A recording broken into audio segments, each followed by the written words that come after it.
Good. What's up, everybody? Well, there's nobody here yet. But what's up?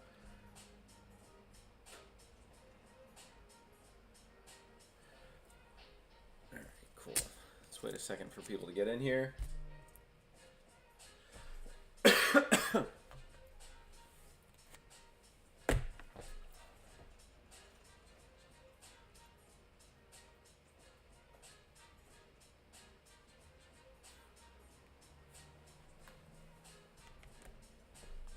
Alright, so today we're going to be doing a flash sheet.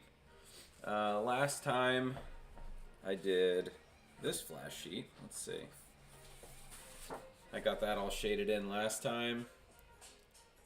I'm happy with the way this one came out. This one was like a skull themed one. And then today is going to be a space theme. Oh my god, I can't talk. What is going on? A space themed flash sheet. And last time we did these skulls. So I'm excited about this one. I've been wanting to do this like keyhole portal thing for a little while. So that one I'm most excited about. This space frog I've had on my stickers for a while. Let's get weird. I put this all over the place in like bathrooms and whatnot. And all of these designs from this sheet and the last sheet are out of my book, Raw to Refined. They are stencil-ready tattoo designs for your client to look through and for you to stencil and put them on them. So if you want to go check this out, you can go to my website up here, tylernicholasart.com. And there's free shipping to the United States. And then for international friends, there's a digital version available. So I want to get all these kind of taped on to the back of this and make sure they're all secure, and then we're going to start lining. Feel free to ask some questions while I'm doing this. Oh, my phone's going off. I should put that on silent. Let's see. But yeah, feel free to ask questions. Let's see if I could just flip this, or maybe what I should do. Because I have them all in like the relative spot that I want them to be in. Maybe I'll get another piece of paper and sandwich them.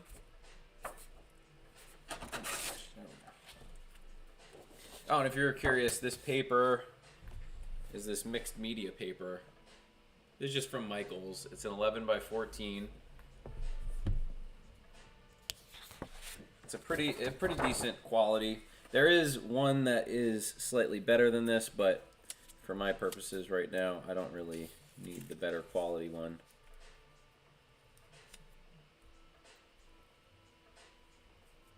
Let's see. Can I maybe sandwich these and just flip it?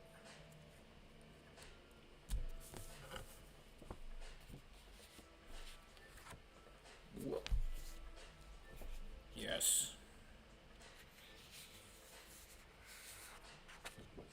Alright, well that was not bad.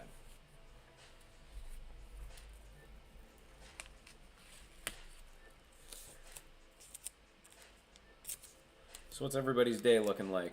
What are you all doing? Anybody tattooing?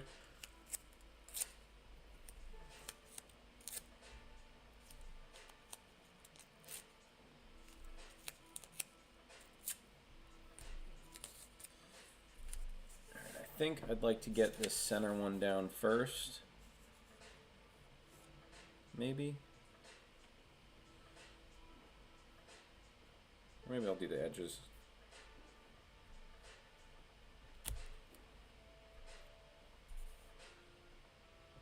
It is first today. That's fine.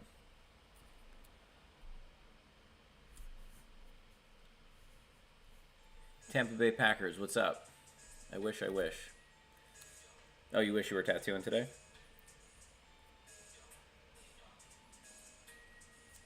What are you doing today?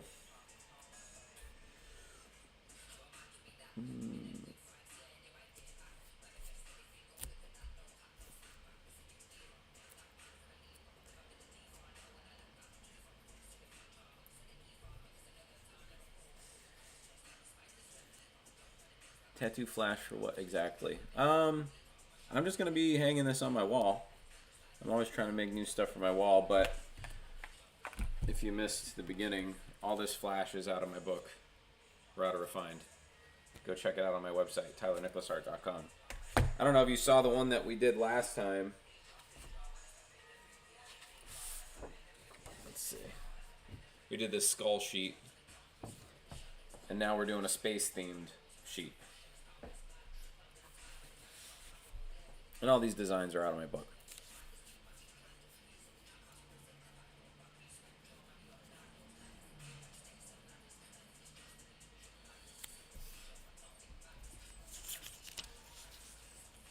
Gaming and watching you. Nice, dude. What game are you playing?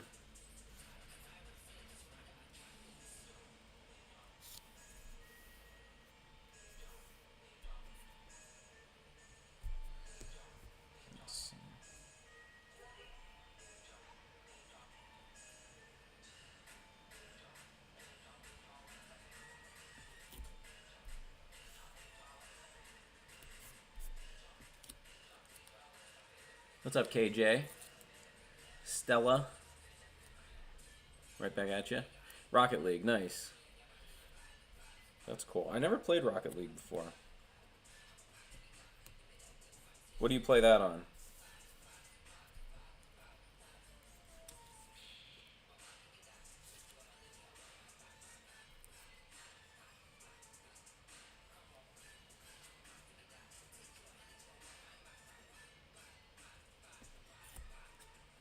PC. Nice. Germany, what's up? I've never been to Germany. I'd love to visit sometime. The only other country I've ever been besides the US is Canada, and Canada is basically just the United States.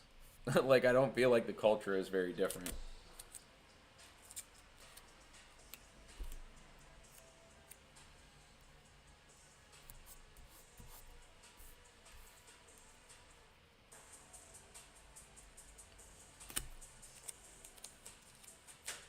Also Germany. We have two people from Germany in here. That's awesome. This light box is from Lit Energy. I don't know if this is still a company, LIT Energy. I've had this light box for maybe like 10 years. Still works, so if it is still a company, I can highly recommend it, because I've used this thing, I don't even know how many hours. I can't even estimate. It's been a long time though.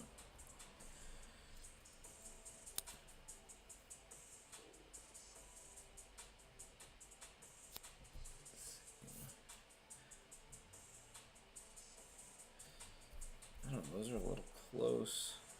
I think that's alright though.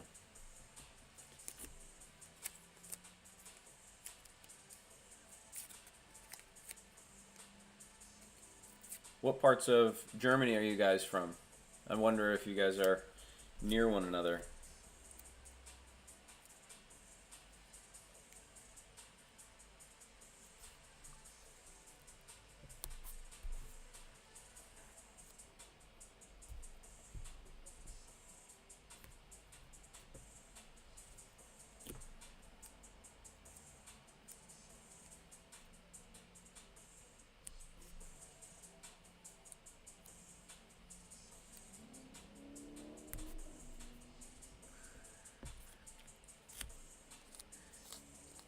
Is that Dusseldorf? I'm totally butchering the accent that it probably should be said in. Dusseldorf? I'd love to visit the U.S. Cool, well, if you ever make it, I'm in Pennsylvania. I'd love to tattoo you. Or even if you just want to come hang out, feel free.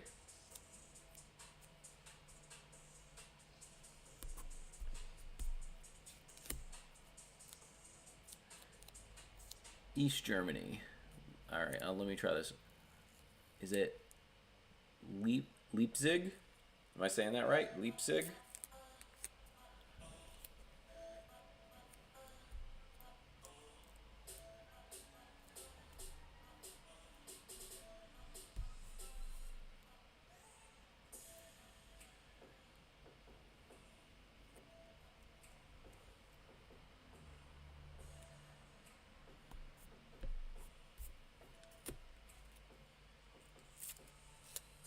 Yeah, I recently got over my fear of flying, and I've been traveling around this past year. Only in the United States, though. But I would like to make an international trip sometime. I don't really know where, though. Like, where I would go first.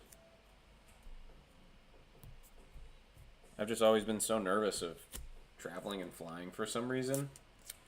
But now I feel like the world's like unlocked. I was talking about this, I think, last stream. I don't know if you guys were in here last time.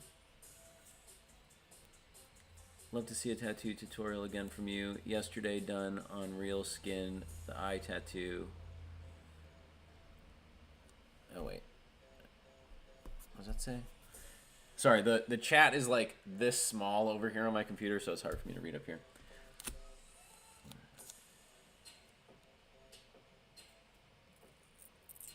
I'm not really sure which eye tattoo you're talking about. Which one?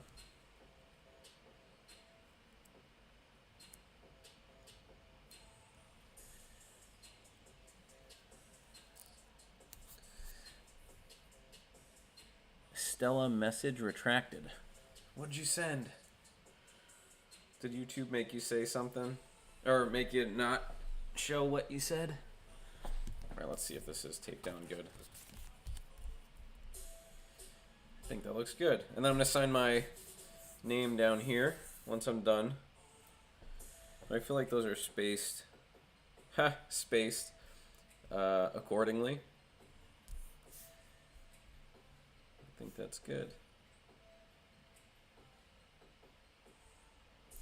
Alright, let's start lining these. Let's tape this down good. Alright, the marker I'm using is this drawing marker.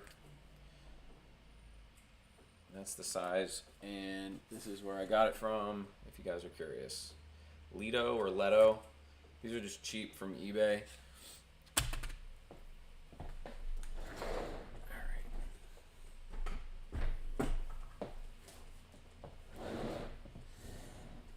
Is the music too loud in the background for anybody? I want to make sure that that's not... Oh, did you just hear my chest pop? That middle bone right in the middle of my sternum pops all the time. Alright, I guess we'll start with the blaster. No, I'm not lining with nibs. I'm just lining with this drawing marker. These work really nice. I like the consistency you're able to get with them.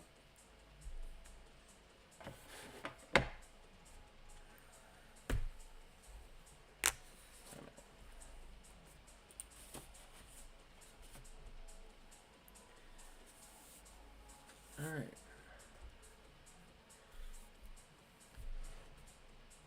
Maybe I should move this paper off. There we go. I have so much stuff on my desk. All right, how's that lighting wise? I think I need to move this light over just a little bit.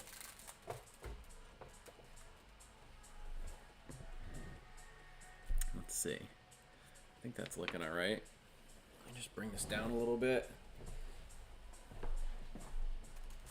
Sorry, I probably should have tested this before I started. All right, there we go. That's better.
Feel free to ask questions, guys, or just give some type of topic of conversation.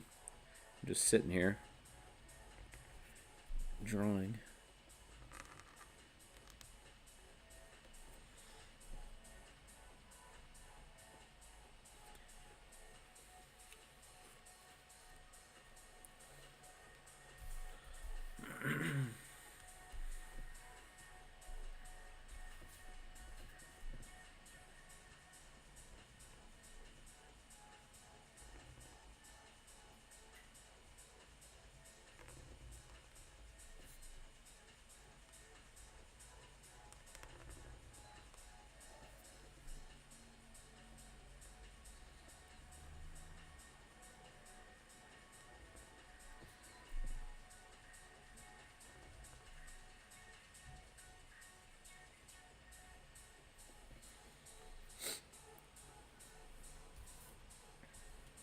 Now it's ASMR content. Should I start chewing on things very loudly?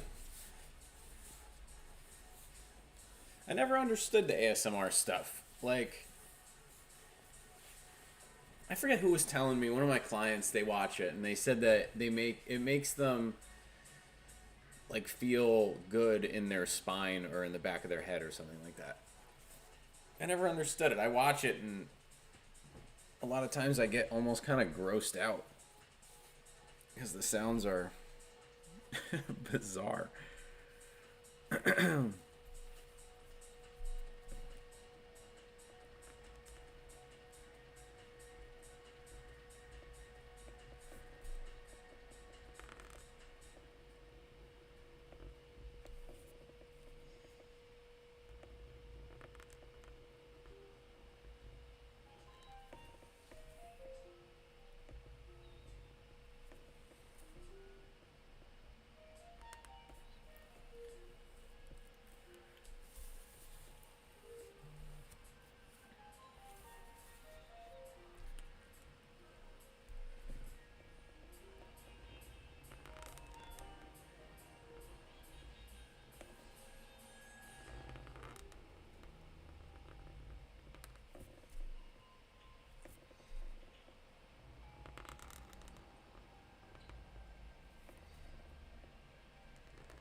For some people, it's kind of relaxing or something. Yeah, I agree. Bald. I am bald. Are you bald?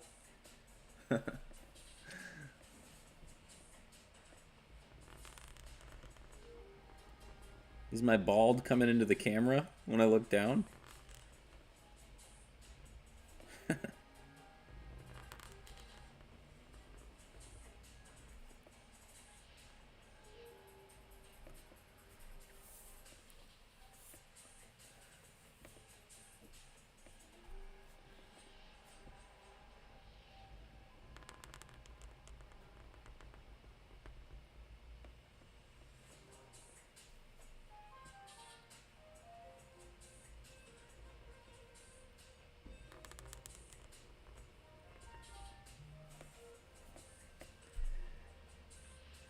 That's okay, bro.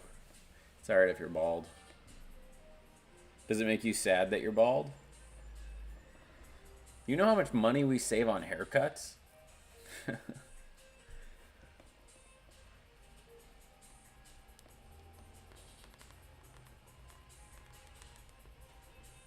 Especially with these barbers nowadays.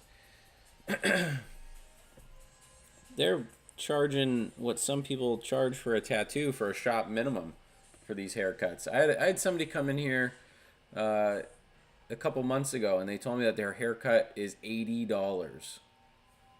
Who is paying $80 for a haircut? And it was like the most basic haircut I've ever seen.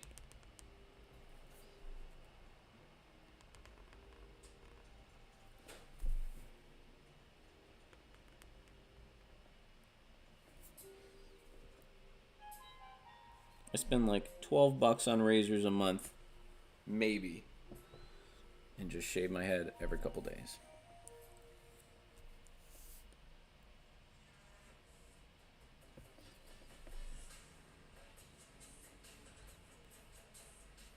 That'd be kind of a fun video concept, taking all the money you would spend on haircuts and like investing it in the stock market or something like that and seeing how large you can grow your account just from money that you should be spending on haircuts.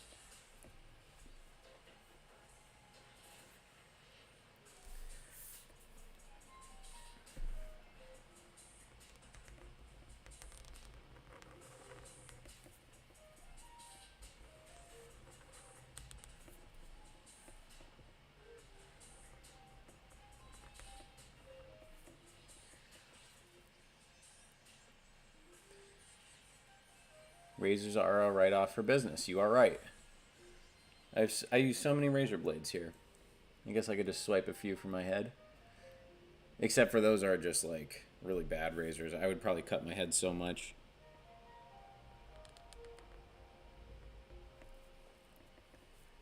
No lie, I paid $60 for some Italian guy to straight razor my head. Ah, was it good? Like, did you get any razor burn?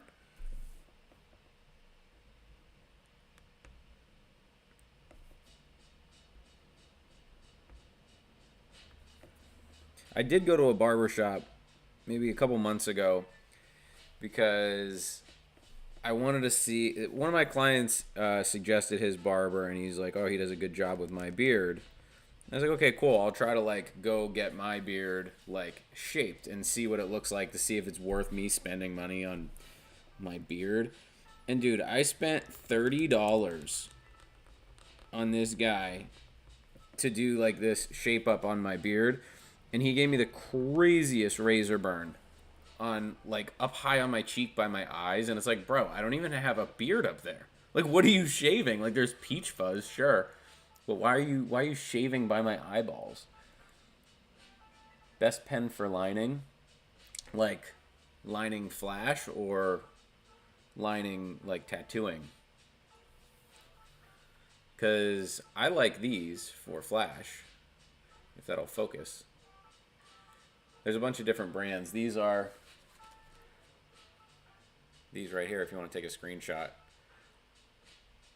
Lining tattooing. I don't like to use pens for lining and tattooing. Honestly, I've been using coils, and that makes your process just go a lot faster. But if I had to pick, I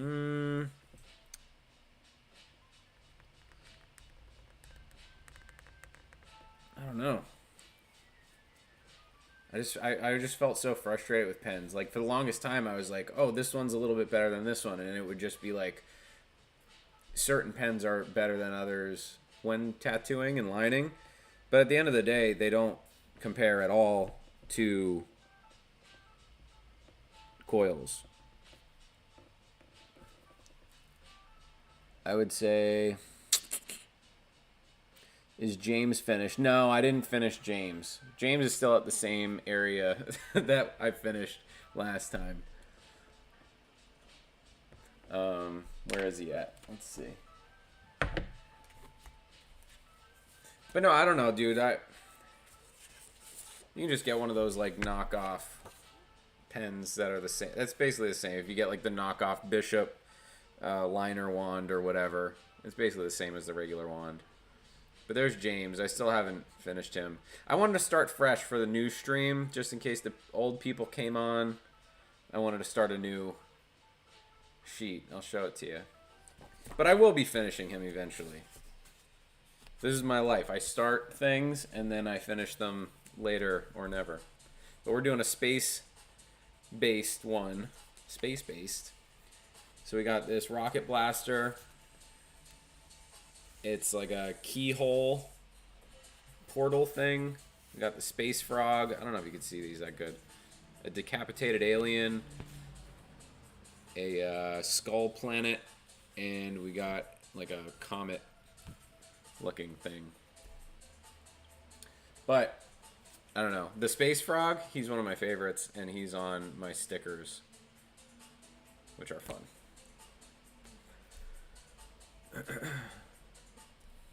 I knew someone was going to ask about James.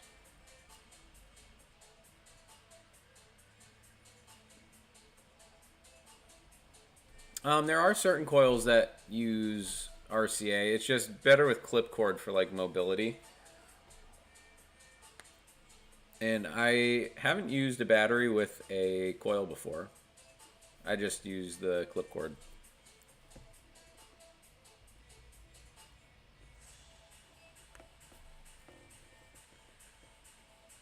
How long was the longest time you were tattooing in one session? In one session, like one single person, was like 11.5 hours. I have no idea how that man sat through that. But he did. That was pretty cool. We were both really tired. It was a friend of mine, and he came in from, I think he was living in Pittsburgh, and he came in, and we wanted to do the whole upper part of his arm. And he only had 2 days to be here. So we did the whole upper part of his arm in 11 hours. And then we went back to my house. We slept for like maybe 4 hours and then came back to the shop. And we did the inner part of his arm in maybe like 4 hours. And he drove back to Pittsburgh. He was so sore. Like every time I touched him, I felt so bad. But he wanted to get it finished because he lives like 4 or 5 hours away. But my longest day in tattooing was probably maybe like 16 hours. I used to work for so long. It was exhausting. When you're first trying to build up your clientele, you're just like, anybody that can come in at any point, I will be here. And you just tattoo all day and night. Space themed. Yes, today is space theme.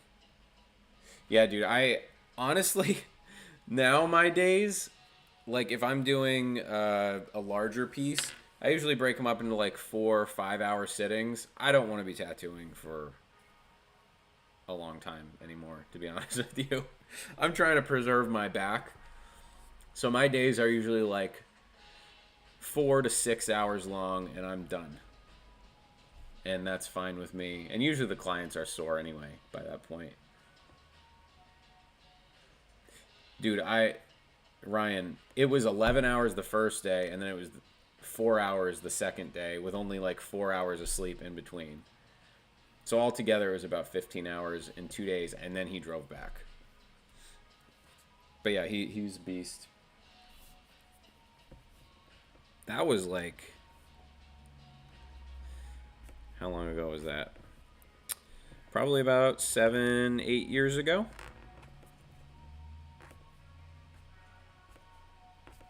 Still a good friend of mine. He actually just called me yesterday while I was working.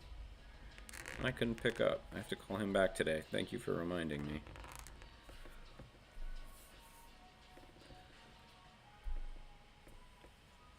Dude, I know. I used to be okay with just getting tattooed for long periods of time, and now I'm like, let's let's get this done. I don't know if it's just, I don't know if it's age. Maybe it's just age. Maybe when you're, I guess when you're younger, you just don't care.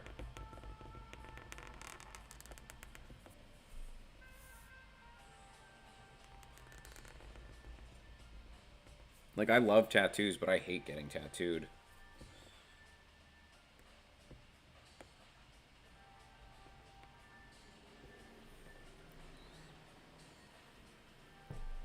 I like when I'm done.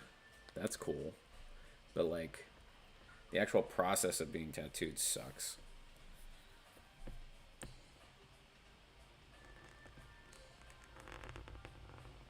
I used to be one of those people that's like, it's like, oh, it's therapeutic.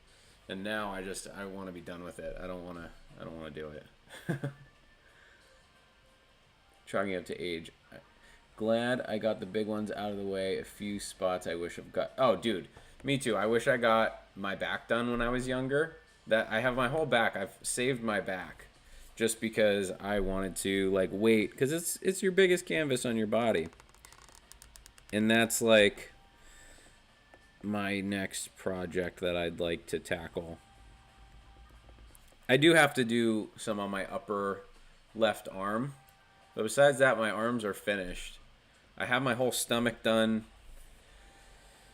I have to get my ribs. I literally have all the terrible spots left. I have to get my ribs. I have to get my back. And I mean like my upper legs and like my butt and all that. Like that's what I have left. Besides like my neck and my hands, which I don't really have plans on getting anytime soon, but yeah, like I have all the bad spots left.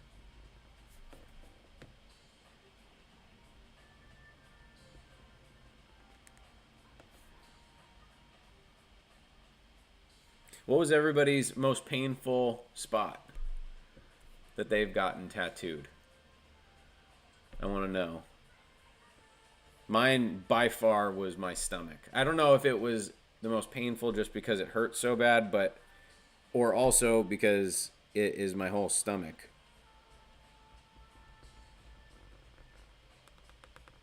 Because, like, my palm, that hurt.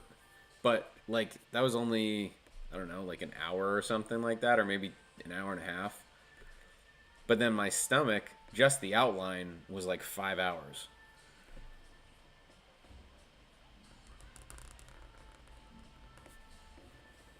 As soon as he started on my stomach, I was like, it wouldn't be a bad thing if I just left with one line on my stomach. Like, nobody would ever see it. I'll just never take off my shirt ever again. And I'll just pretend that I have tattoos under my shirt.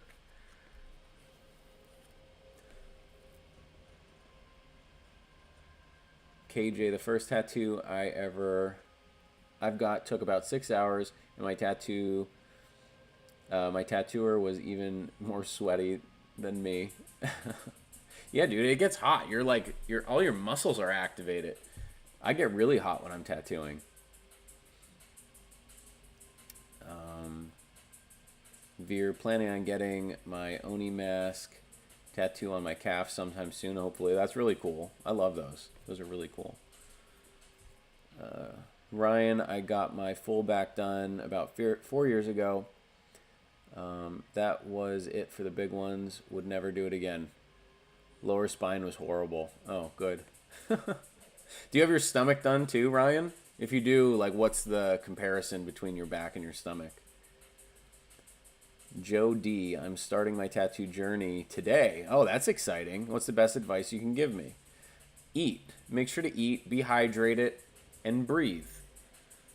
Relax your muscles. If you tense them up, it's just like, it's unnecessary adrenaline for your body. Just stay relaxed. Like, it's gonna hurt, but it's not the worst. Like, unless you get in a really painful spot. Where are you getting it at? Wrist and inside of your elbow, if that makes sense. Yeah, the wrist is not that... I did not like the way that my wrists felt. I feel like the top of my wrist was worse than the inside. I felt like it just, like, burned more. Like the afterburn. What is the best option for you to do a very big tattoo, doing it in parts or water lining? I would say, like, if I were to be doing someone's, like, full back as a big tattoo or full sleeve, if I'm starting that, it's like, well, I guess it also depends on what style. So if I'm doing, like, more traditional stuff, like more so like this kind of stuff, I'm going through and I'm doing the whole outline. So then that way it's just all there. I don't have to deal with stenciling or anything like that. But if it's black and gray, like more realistic stuff, to where on the stencil I'd like to have, you know, my shading markers to remind me where things are. I do those in parts to where it's like if I'm doing a full black and gray sleeve, I'll do like someone's forearm and I'll like make sure all of my shading marks are in there and go back and like finish it all. And then I'll just do it like piece by piece on the arm. But if it's traditional, I'll just do as much lining as I possibly can. My journey of becoming a tattoo artist. Oh, you're starting to tattoo today. That's exciting. Well, don't do micro realism. That's a bad idea. It's not going to heal well in the ear. No, it'll heal fine, but then it'll just not look good over time. So I would keep in mind how things age when you design them. I wish I knew that when I first started. Tattoos change over time, so design accordingly. The tattoo that you're doing is not going to look the same in 5 years. It is going to grow slightly. The lines aren't going to be as pin sharp. They're going to start to fuzz together a bit. So all these like micro realism tattoos are just like super fine line stuff where everything is super close together. All that is going to look like garbage in the future. So I would say design for the tattoo to age. That's my number one advice. And stay humble, because you're going to start to get good and you're going to be like, oh, wow, I'm awesome. And then you're going to bite off more than you can chew and you're going to mess somebody up. So realize and always keep in your mind that you can mess someone up. I've been tattooing for, I don't know, how long has it been? I started when I was 18. I'm 34. So however long that is. And I still keep in my mind, every tattoo that I do, I can mess this up. So always remember that. So glad I caught one of these. How are you doing? Doc, I am doing well. How are you? I'm glad you're here. Ryan, yes, full front done. Just touched up some of my stomach, and it was rough. But lower back is worse. Oh, my God. Top of the back is not that bad. I am scared. I'm just going to have to do it. That's fine. You're welcome, Pedro. KJ, what was the very first design you tattooed on real skin? It was lettering on my leg, and I'm wearing pants today. So last time somebody asked me that, I was wearing shorts, and I was able to show everybody. But if you do go back to my last stream, I mean, it is probably like 3 hours long, but you can find the tattoo on there. It was lettering on my leg. And it is not great. I will say, I did get the lines to be really saturated, but I did it with too thick of a liner. The lettering is actually just terrible in general. It's not a good font. I just wrote on like regular letters. But it's on my thigh. Joe D, thank you for advice. I will definitely keep that in mind. Cool. Good luck, man. That's exciting. Oh, and one last piece of advice. Draw as much as you can. Just because that's important.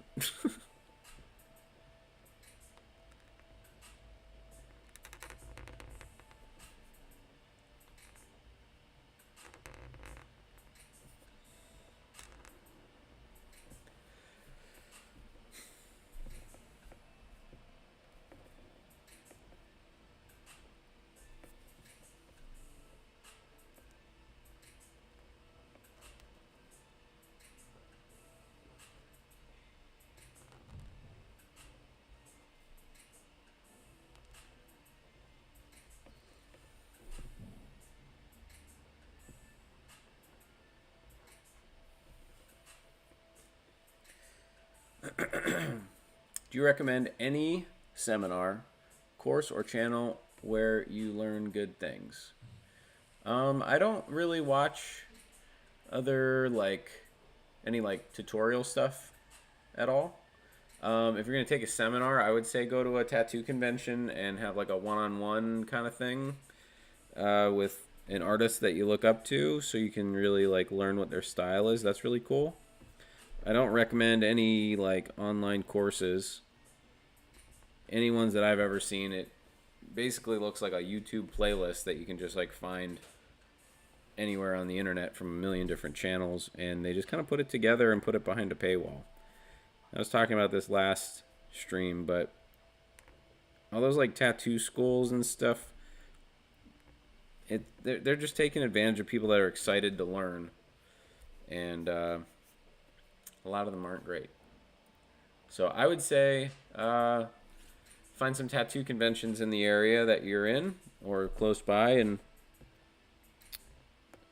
find an artist that's doing a seminar. You'll learn a lot more that way because somebody's in person for you to speak with instead of a guy on a screen.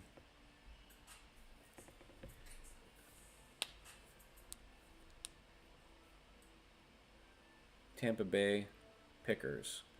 Thank you, dude. I think I called you Tampa Bay Packers earlier. Did I?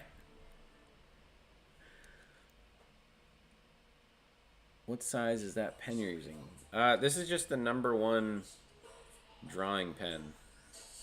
So whatever that size is. I don't know if those are universal, to be honest with you, with these types of pens.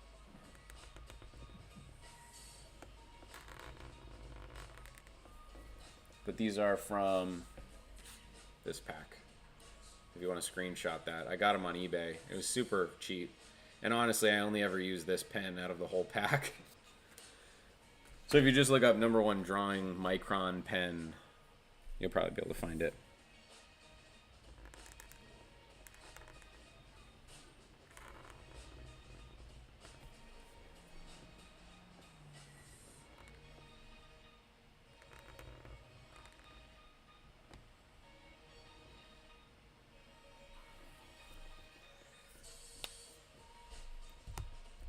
Oh, you should have corrected me. My bad. The chat on my computer that I'm looking at, the lettering is so small and it's like across my desk, so it is hard to read.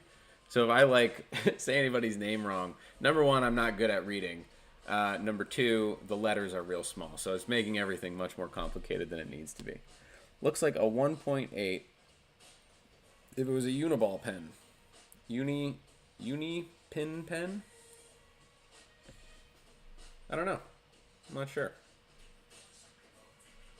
I've always used these to line with. I don't know if it's like, I don't know how else to explain it. I'll show you a regular pen. What the difference is. That's the difference between the tips. That's focusing. They're pretty thick.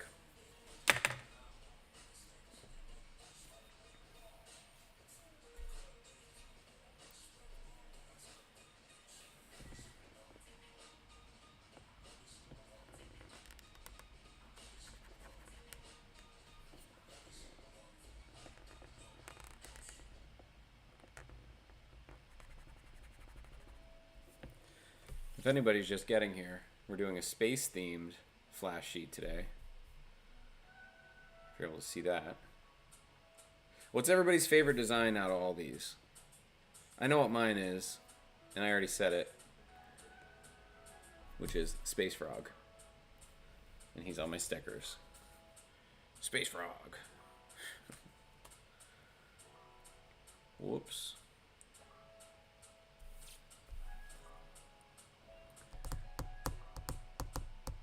Great for traditional, love trad and neo trad. Me too, dude. I feel like over the years I've more gravitated to this style. The lamp for sure. Yeah, I really like the keyhole. This is like a keyhole portal in the background with the genie lamp. I like that one a lot too. I mean, I like them all. But the Space Frog is just ridiculous. And I think that's why I like him so much.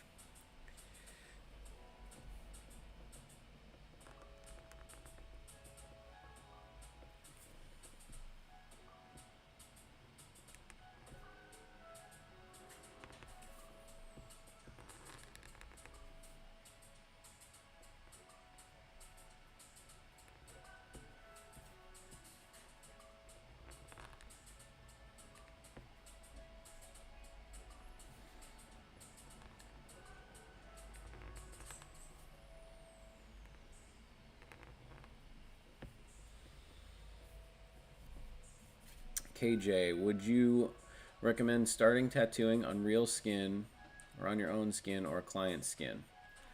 I w- my first tattoo was on my skin, and normally in an apprenticeship, your first tattoo is always on your thigh or something like that. Um, Doing it to yourself first, I think, is pretty important, just to know what you're putting people through. So I'd say yourself.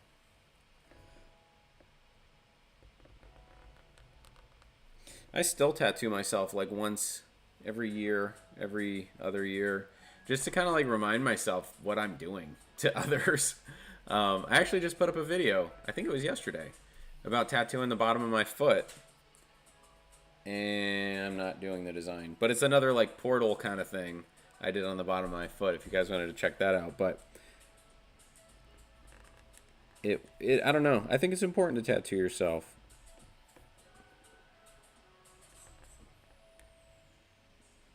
Because then you're able to kind of see, the whole process that you're putting people through from, beginning to end. Like you doing the actual tattoo, you wrapping it up and all that, and then seeing how your own work heals in real time. That's super important.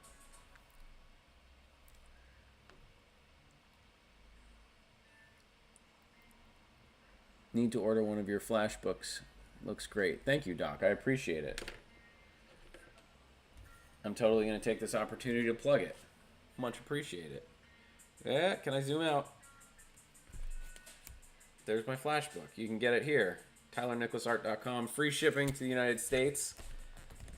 And for international people, it is expensive for me to ship to you. And I will do it if you message me, but on the website I only have it set up for United States shipping. There is a digital version if you are international. But it was like, what was it? I think it was $54 to Denmark, maybe, which is just crazy. So I have a digital version up there too. It's a little bit cheaper than the regular one, but where did my pen go? There it is. But yeah, go check it out. I appreciate that, Doc. Speaking of tattooing yourself, how is your palm holding up? Palm's holding up great. You can still see the tattoo that I covered it with, but I kind of like it there. It's like in the center of the head, and you can see it in a few spots over here in the wing. But, I mean, the cover-up worked well, and it's solid. This is over a year now. I think we're coming up on a year and a half, maybe, and that is not going anywhere. And then I just put out a video yesterday about my foot. If you didn't see that, I did the bottom of my foot, and that is probably about 6 months old. Yeah, no, not walking like a penguin still, Veer. I'm walking normal now, and there's 2 little spots that I do need to touch up on it, closer to my heel and up by my toes. But overall, it healed really good. I'm going to put out a video maybe within the next month or so showing the healing process, since now I put the actual tattooing video out. Was going to ask about UK shipping, and hardcover is always the way to go. I agree. Having the physical copy is the way to go. If you do want me to ship it to you, you can just message me on Instagram and we can work something out. And I can just like type in your address or whatever and show you how much the shipping would be if you're down with it. But I just didn't want it up on the website because some countries are weird to ship to. I was looking it up, and you need to do like extra paperwork to where you have to put in specific codes to tell customs what is in the package, and if you don't have the right code, then they'll return it to you. So like, since this is a book, there's multiple different types of codes for different books to the one country I was looking at. And I looked it up, and it's like, if it's not the correct code, they will send it back. So I didn't want all that complexity, especially because this is the first time I'm ever like selling anything online. But if you really do want it, I will send it to you and we'll figure it out together.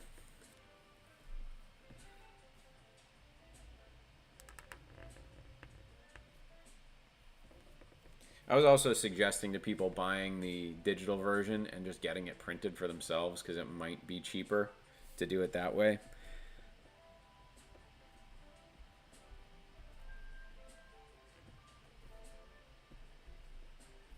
I have counterfeit flash books running around there.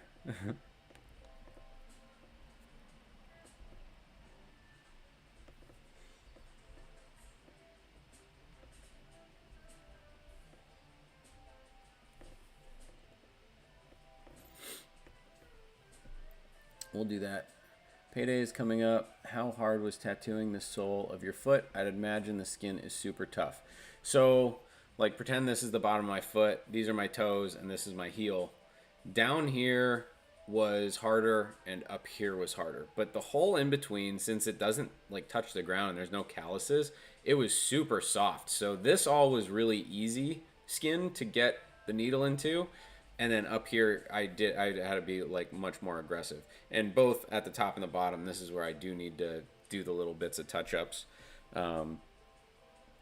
But it was easier than the hand because your hand is a lot more tough from like touching everything. Well, at least mine is because I like to exercise and like do projects and stuff, so I have like calluses on my hand which are harder to tattoo through.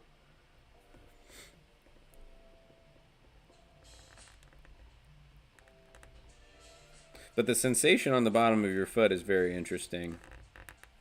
Like your body knows it's like this is a big problem. What is happening? These things should not be going into the foot. And every time, I don't know if you could see it on the video, but every time I would like put a dot in, my big toe would like twitch every time. I had to hold it back at some points. It was super twitchy and sensitive. Yes, it was, Doc. My big toe kept like going like this.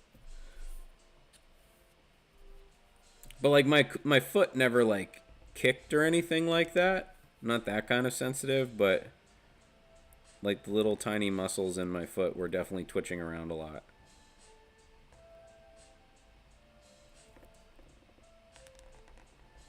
I forget that I have it sometimes. Well, a lot of times just because I don't look at the bottom of my feet ever.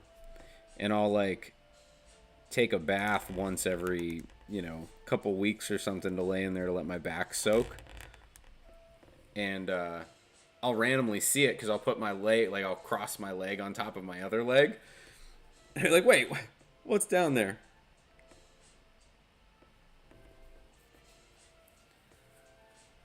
But I'm happy with the way it turned out. Veer, I don't know. I'm probably gonna outline this.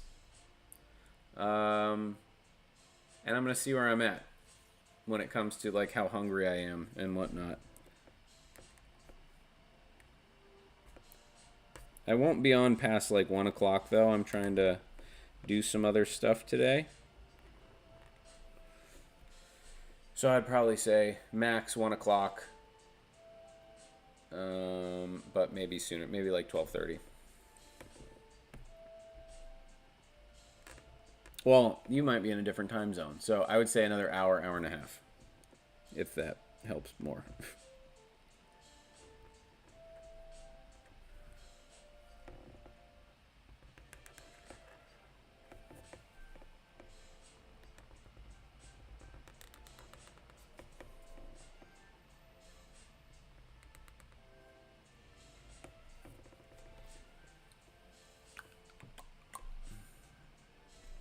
Got to go. Hope I can make it back before the stream ends. Well, Veer, I appreciate you hanging out. But the YouTube does save these, so if you did want to like watch it, it'll be on my page. But if you don't make it back, have a great day. Thanks for stopping by.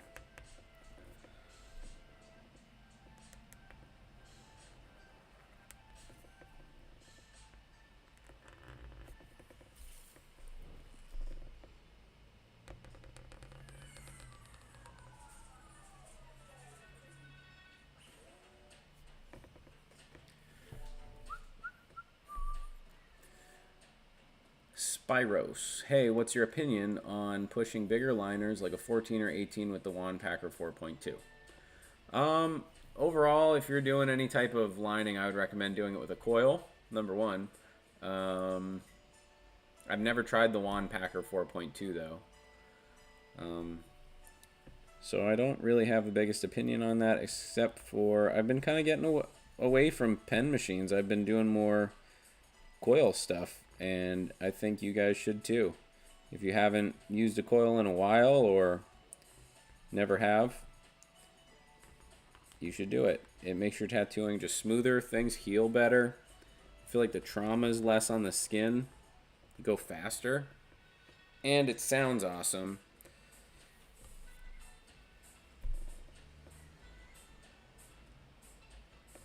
But I feel like the pens just there's a ceiling on them. Like they're limited at a certain point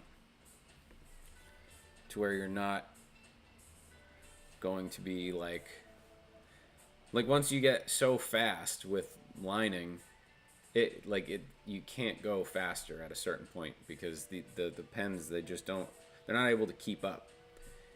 And the way that they hit the skin, a lot of times if you turn the voltage up, you're just gonna end up cutting somebody opposed to moving faster. You're just doing more damage to the skin opposed to with a coil to where it's built to do that much more efficiently. Instead of coils, I was thinking about the Vlad Avenger 3. Never been into coils and stuff. The Avenger 3, that's cool. It's basically the same as the Avenger 2. It just depends if you want wireless or not. I love my Vlad V2, and honest, you're one of the reasons I got into it in the first place. Yeah, dude, those are honestly great machines. If you're going to be into rotary, I would say going with something like the Vlad Avenger 2 or 3 is a good choice, or something like a Dan Cuban. Those like hybrid type rotaries are better for lining for sure.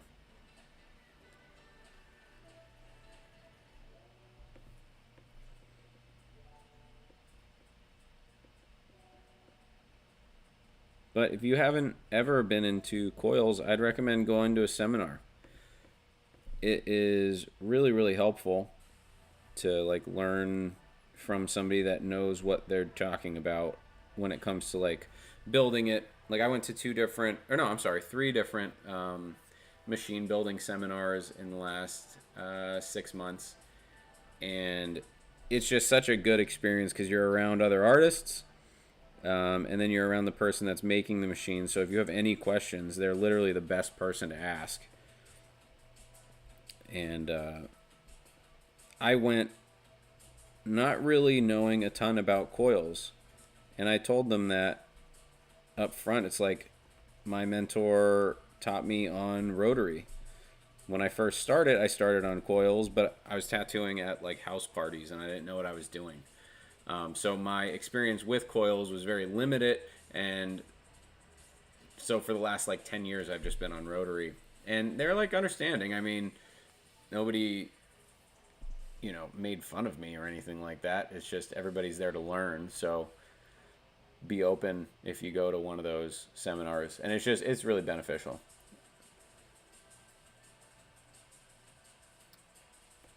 Heard the Coffin tattoo machines are good too. Yeah, those are rotaries though. I haven't tried them. I don't know how I feel about them. I have heard good things though. I've heard bad things. I feel like it's like anything. Like you hear good things, you hear bad things, and it's just all up to personal preference. Dan Cuban are gorgeous. I like my machine for a nice soft gray wash too, super smooth. Started off with coils, but they are pretty cheap. My first ones would overheat after 3 hours or so. Yeah, getting a good coil machine is a good idea, and they're a lot cheaper than the rotaries that are out mostly. I think my favorite part of coils is I can repair them, and I don't have to rely on a company if something breaks to replace it.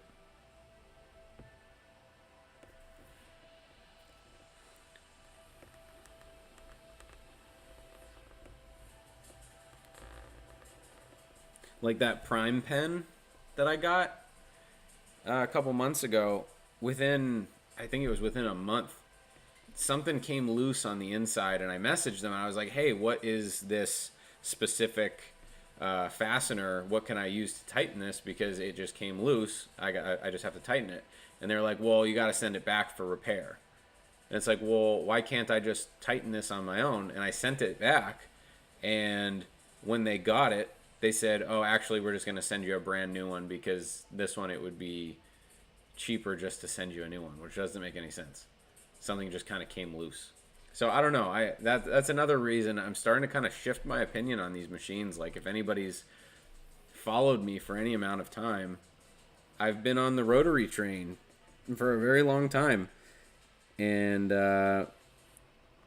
my opinion about machines and these companies and the equipment that I'm using is changing.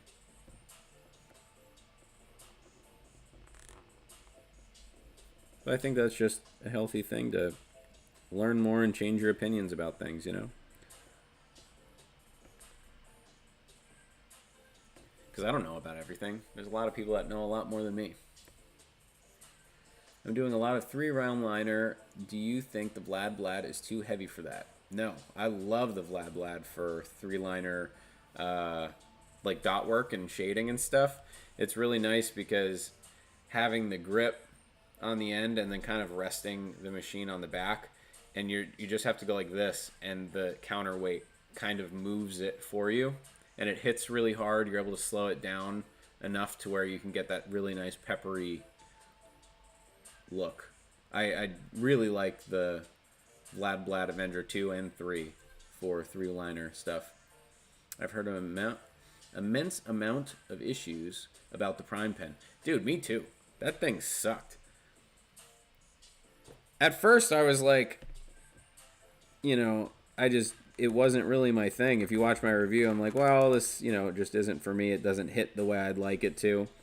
And then after the review, I was using it for 3-liner shading, and it just started rattling, and then it wasn't like moving the needle at all. And yeah, I messaged them, and they're like, yeah, send it back. But just for me to fasten something. It was real weird. 3-liner shading, yeah, Vlad Blad's good for that. Doc, Spyros, I love fine line and thick lining with my Vlad Blad, really smooth. I agree. If you're going to go like rotary, I would say Vlad Blad is a good option.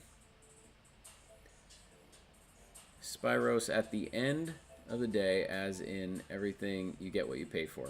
I agree, dude, but at the same time, I just bought a $150 coil on eBay, and it works great. So it's like one of those things to where, yes, you do get what you pay for most of the time. But also that Prime pen was like I forget. I think it was like $650. And it broke within not even 20 hours of me using it, I would say. But then, here, actually, I have it right here. If I can find it, hold on. No, it's in my drawer. But I have a knockoff Bishop wand. It was $50, and I like it more than the Bishop wand for like some things, which is hilarious. So I don't know. I'm changing my opinion a little bit. I'm starting to try different things out, and I don't know. I don't know how long these things will last, but some of these companies like charging $1,300 for a pen machine is crazy.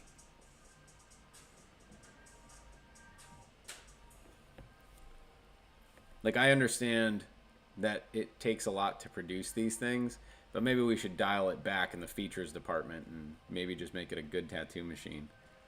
$150 coil, does it get a lot of runtime without issues? I've only had it about a week, and I've used it for 3 tattoos. I've really liked it so far, and that's my opinion on it so far. I haven't really used it too much, but I just liked it because it looks cool. It looks like a yellow construction vehicle, pretty much. So if anything, it was just kind of like a decoration in my drawer, and I just wanted to try it out. And it turned out to be a nice machine. I just use it for like 7-liners, and it works well.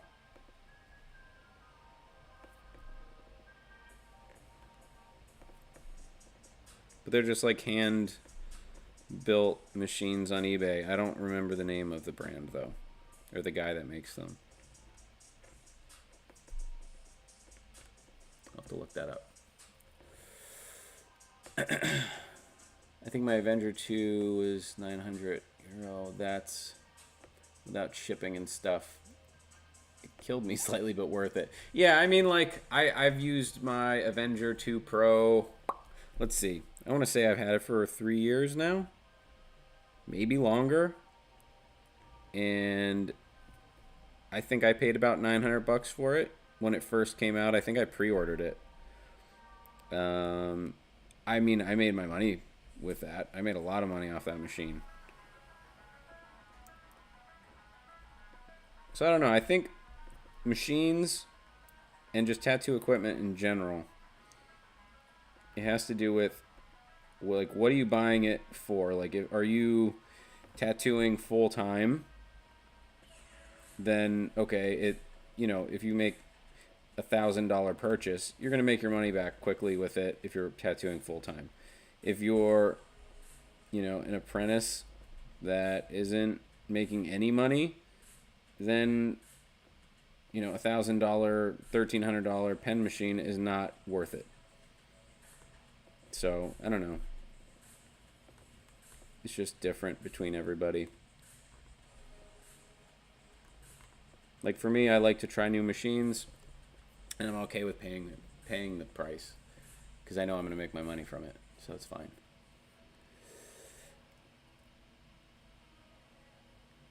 Spyros, you are not talking too much. I appreciate your interaction.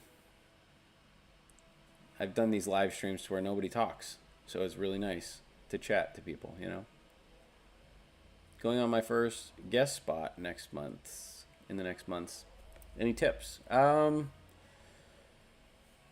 Maybe make a list of things you need before the day that you have to pack. Or even like as you're just like start writing things down that you think you would need. Because anytime I've done a convention or a guest spot, there's always like one or two things and I'm like, I should have brought that. So yeah, make a list. But try to pack light because you do have to bring all your stuff. Buck, what do you think is the best, cheapest machine to use? I mean, I think it was a $12 rotary machine off of Amazon, and it worked for what I was doing. But also, it does have to do with your artistic skill too. Like, how do you know how to work the skin? So, I mean, you can get super cheap machines, but do you know how to use them is the question. It's the same thing with like these expensive machines. If you go and buy one of these Bishop Power Wands, but you don't know what you're doing, that $1,300 isn't going to matter. So that's kind of a hard question to answer. In fairness, I've used it every day in pretty much the last 2 years. Oh, the Avenger 2 Pro, yeah. What's up, Uncle David? Is this space-inspired flash? Yes, it is. Thank you for asking. I'll zoom out. This is our space theme today. Got a blaster, space frog. It's like a keyhole portal thing. We got a skull planet, a comet, and a decapitated alien. And I'm totally going to plug my book again. I don't want to be annoying with it, but I am trying to sell it. All these designs are out of my book. You can get it on my website, tylernicholasart.com. All right, enough advertising. This is my sticker, though, for the space frog. I put one of these in a Sheetz bathroom by my house, and literally within an hour, somebody messaged me and said, don't put, what was it? It was like, don't put stickers in my sheets or something like that. And it was one of the Sheetz workers. They just like scanned my QR code and they messaged me, which I applaud Good for you for being confrontational. But at the same time, I'm still going to do it. I'm putting stickers in the sheets, okay? I personally use a 24 euro machine for shading only because I like it, even though I'm lining with an expensive machine. Obsessed with the blaster. There's a whole page of blasters in my book. I will show them to you. But no, I agree. I think you can kind of get away with shading with the majority of rotaries. You can buy, I have a $12. I'm going to go find the $12 rotary actually. Let me find this blaster for you. And they work great. It's just how long will it last? Here's the page of blasters. That's the one we're doing. I just didn't have room to do the little lines here. I think I might add a couple maybe coming out here. We got a couple other blasters. There's the Skull Planet and just Electric Skull as well.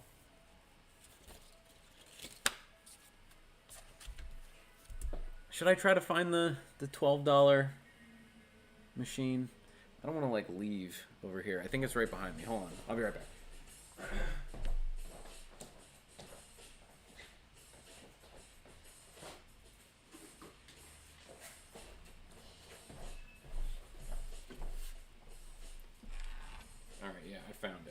So I have this box of like random experiment stuff, or like stuff that I'll make for YouTube videos. Oh wait, no, that's not the, hold on. This isn't the $12 machine. Where is it? I'll find it. This machine though, I've had for like maybe 15 years, and I improved my lining with this because the vice screw is not really working anymore. But this is how I worked on my line work when I was an apprentice. I just attached lead pen to this, and I would just trace back and forth the lines on a line notebook. And that's how I got used to the weight of a tattoo machine on my hand. So if anybody's trying to improve their line work as like an apprentice or a beginner, or even if you're just bored, try this. Build up the grip and just get used to going back and forth and making steady lines. This grip is weird. This has been wrapped for like 10 years. Maybe not 10 years. Maybe like 11 or 12. But it's like super sticky. That's gross. Let's see. Maybe I don't have that machine in here. This one's pretty interesting. This one's from Ink Claw. Pretty weird little machine. If you put a battery on top of this, it's way too tall. But this thing is super cheap. The motor is not great. But this is really nice for like whip shading or like color blending and stuff like that. Like you don't need a fancy machine to do that kind of stuff. I agree with Uncle David. I use my really good machines for lining. That's where I really like to use those. Let's see. Hold on. I have boxes and boxes of just tattoo stuff. And it's hard to find things sometimes.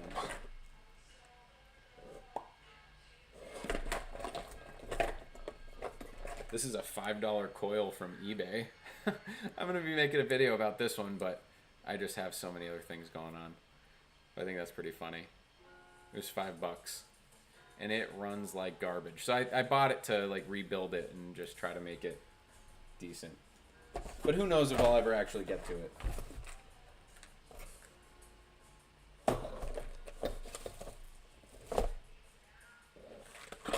Oh, here it is. I found it. I took the vise out of it, but this machine is a $12 rotary from Amazon. It's literally just a piece of metal screwed to a rotary motor with a cam. And this thing actually works really well. I don't remember if I made a video about this one or not. But I took the vise out of it I'm just messing around and 3D printing a machine. But I needed to use the vise. It's just a simple little screw. But this thing was $12. And it packed color really well and it shaded really well. Alright, I gotta put all this stuff away. Hold on.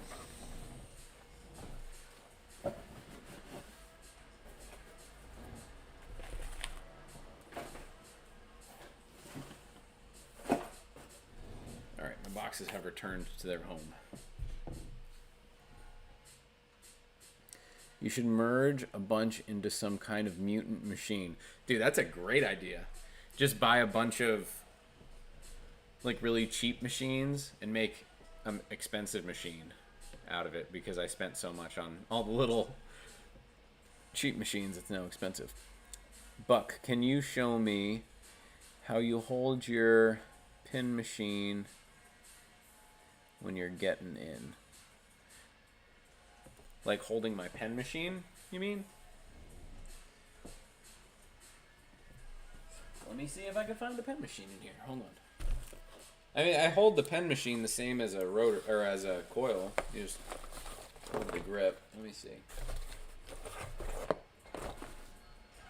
This is the Axis Valhalla. I don't know. Usually my grip is like thicker. I just hold it like this. If I'm lining, I have it more upright like this, but if I'm shading, I have it more relaxed in my hand like that. But yeah. Frankenstein machine. Hello, Rose. How are you? I still didn't do the website recommendation that you told me the other day. It is saved in my to-dos, though.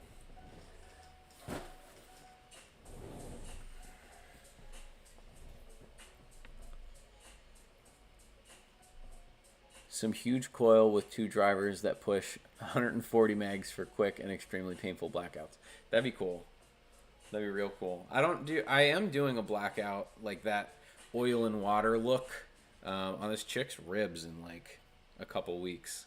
I'm really excited about it. I ordered, what was the brand? I don't remember. But I ordered a bunch of different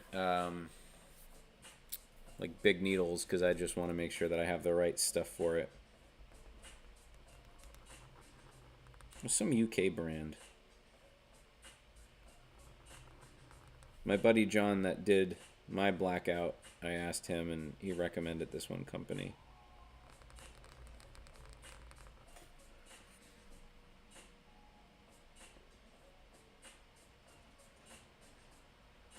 I think that this pen is running out of ink.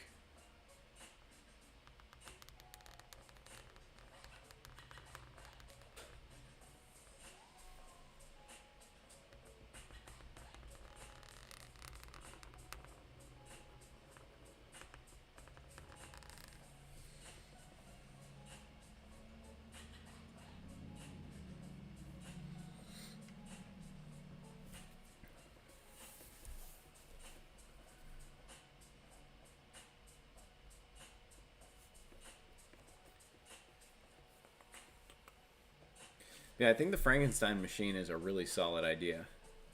I have so many different, like, video ideas to make to where it's like, oh, they're all good ideas. And it's just like, what do you get to first, you know? Do you like to place your middle finger under the needle or your ring finger under the needle? I do middle finger. I press that under the tube. And then I use my ring finger. How do I do it? Yeah, I just like kind of stack them on top of each other like this. And this is sitting on the skin for stability. And then the middle finger is pressing up against the cartridge or the tube.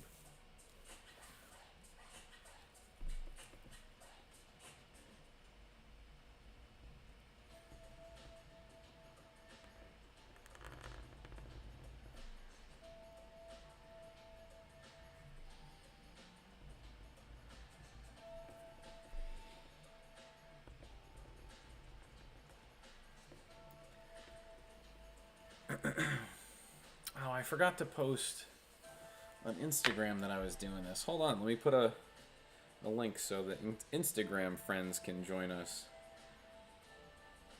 Let me zoom out a minute.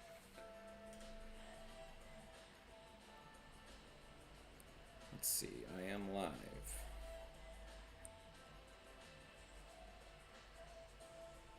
Copy link. You know, this thumbnail, which I did right before I started this, the other one that I had colored pencils sticking out of my nose, but that one it looked a little too intense. I liked the one that I put up. Let's see. Let's see if people want to come hang out.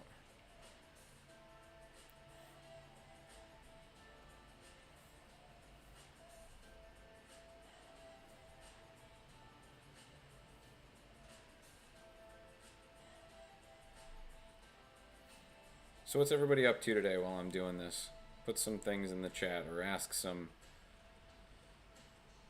questions or something.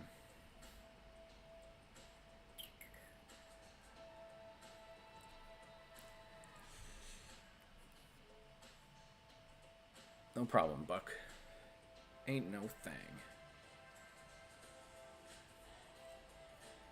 Hey, there we are. Live.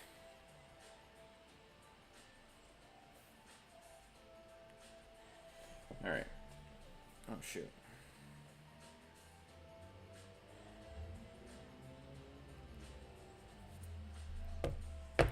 Where'd my pen go? There it is.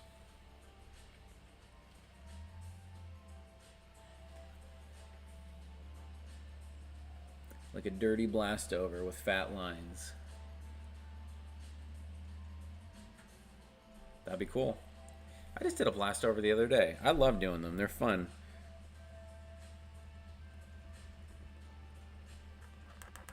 I did a Harley symbol over a bunch of like old color work that was like not super saturated.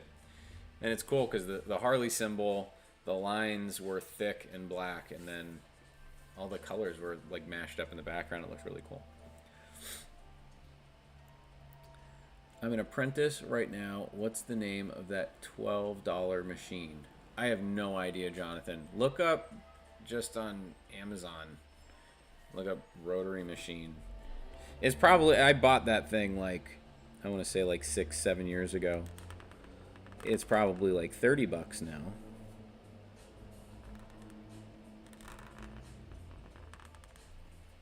I don't think it was a name. Like, there's no brand. It's just like rotary machine. It's probably like rotary liner shader machine on Amazon, like some type of weird title.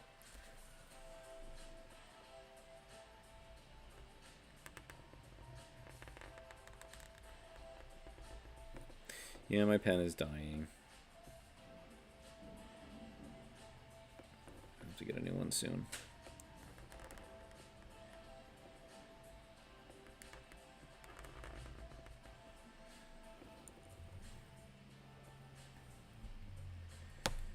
A dirty blast. A dirty blast over sounds filthy. I bet you if you look that up on like Urban Dictionary or something like that, that is some type of heinous act. Late night session. I got my knee ditch tattooed yesterday. Oh, wow. That sounds terrible. How was that? $12 machine. No, Doc. It's a junky like rotary motor on a metal frame. Fair enough. I appreciate it. Here, I'll pull it out. I'll show you in a second. If anybody missed it.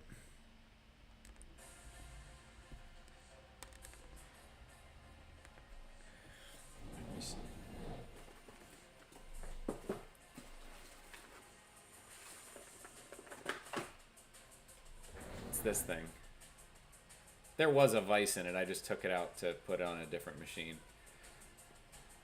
But it worked really well. I only used it a handful of times, but it does get pretty warm. But yeah, it was $12. I mean, I did buy it a long time ago, though, so.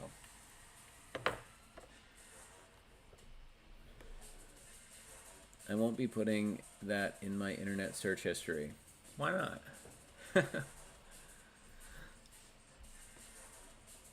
You can go in incognito mode.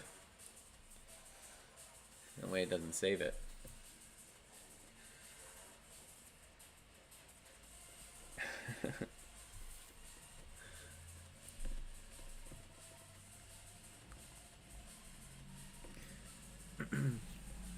I wouldn't care about what was in my internet search history if I didn't have kids. Like, sometimes when I Google things, and it's not even like something bad, it's just like I don't want, like, if they'll grab my phone to use it for some reason, It's like I think about them. Like, what if, like, I have a weird text message up with my friends? So I keep my password on my phone just because my kids, like, you don't want your kids seeing something weird on your phone.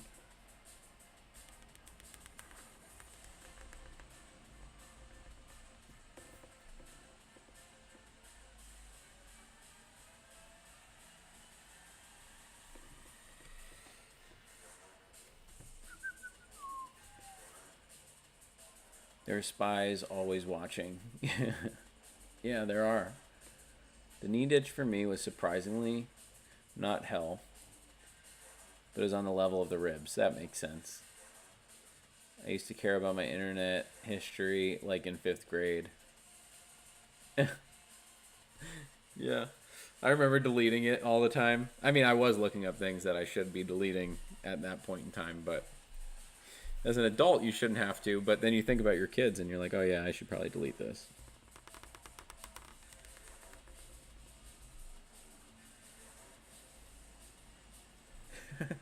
They get scarred for life because they see you looked up some weird thing on Urban Dictionary.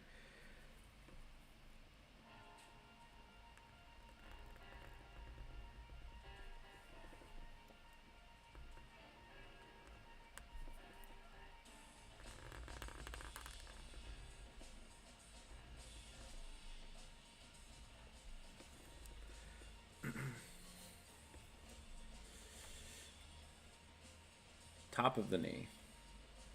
Dude, my kneecaps were not bad. Dad, what's a dirty blast over? Yeah, that's so funny. My son is 10. Or no, he's 9. I'm sorry. He's almost 10. Why am I saying the wrong age? Either way, this morning when I dropped him off at the bus stop, he looks back at me and just like under his coat, he like opens up his coat so the bus stop person can't see it, and he just like flashed me the middle finger really quick, and he's hysterically laughing. And I can't flip him off back because the bus stop lady's sitting there, but it's so funny how they start to grow into people and start doing actually like pretty funny things. To where before it's like, oh, they're cute, but then they develop like their personality, like the person that they're going to be. And I feel like a lot of parents, especially my parents, would definitely be like, you can't give me the middle finger, that's horrible. But at the same time, it's like, what, so he can hide it and do it with his friends? Like, he's just gonna feel bad or ashamed that he can't like share things with me. There's many more things that are worse that he could be doing than giving his dad the middle finger as a joke. But I don't want him Googling a dirty blast over. Definitely not. Yeah, these kids see so much more. But also at the same time, it's so weird because like my stepdaughter is 14 years old. And me at 14, I was a horrible human being. And like she's so sweet. And her friends are sweet.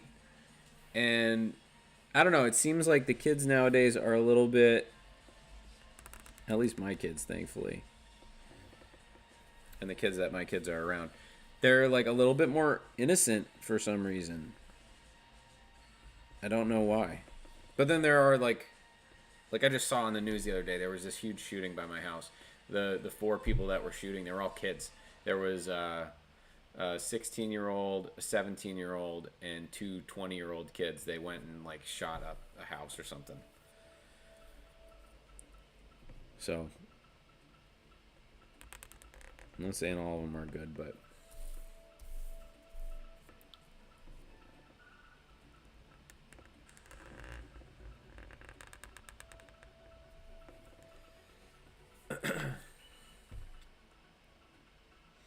flip off the bus lady too. She'd love it. Yeah, I don't know. She seems really grumpy in the mornings, and I don't want to make her mad.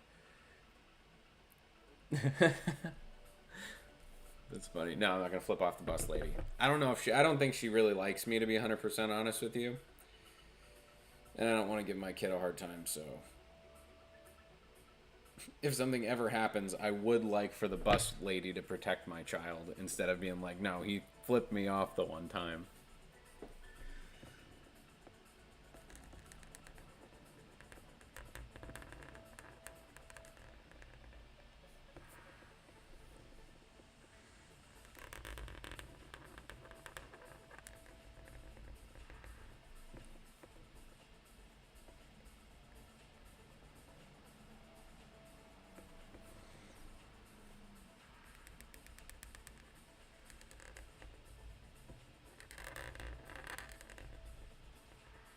I love doing that right around the loop-de-loop.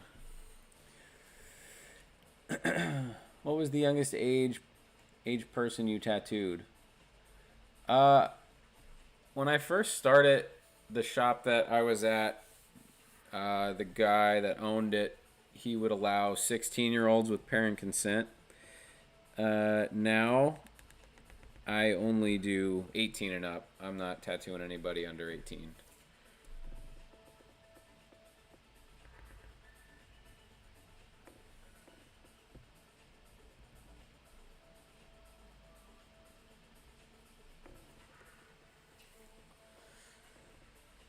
I don't even honestly like tattooing many 18-year-olds.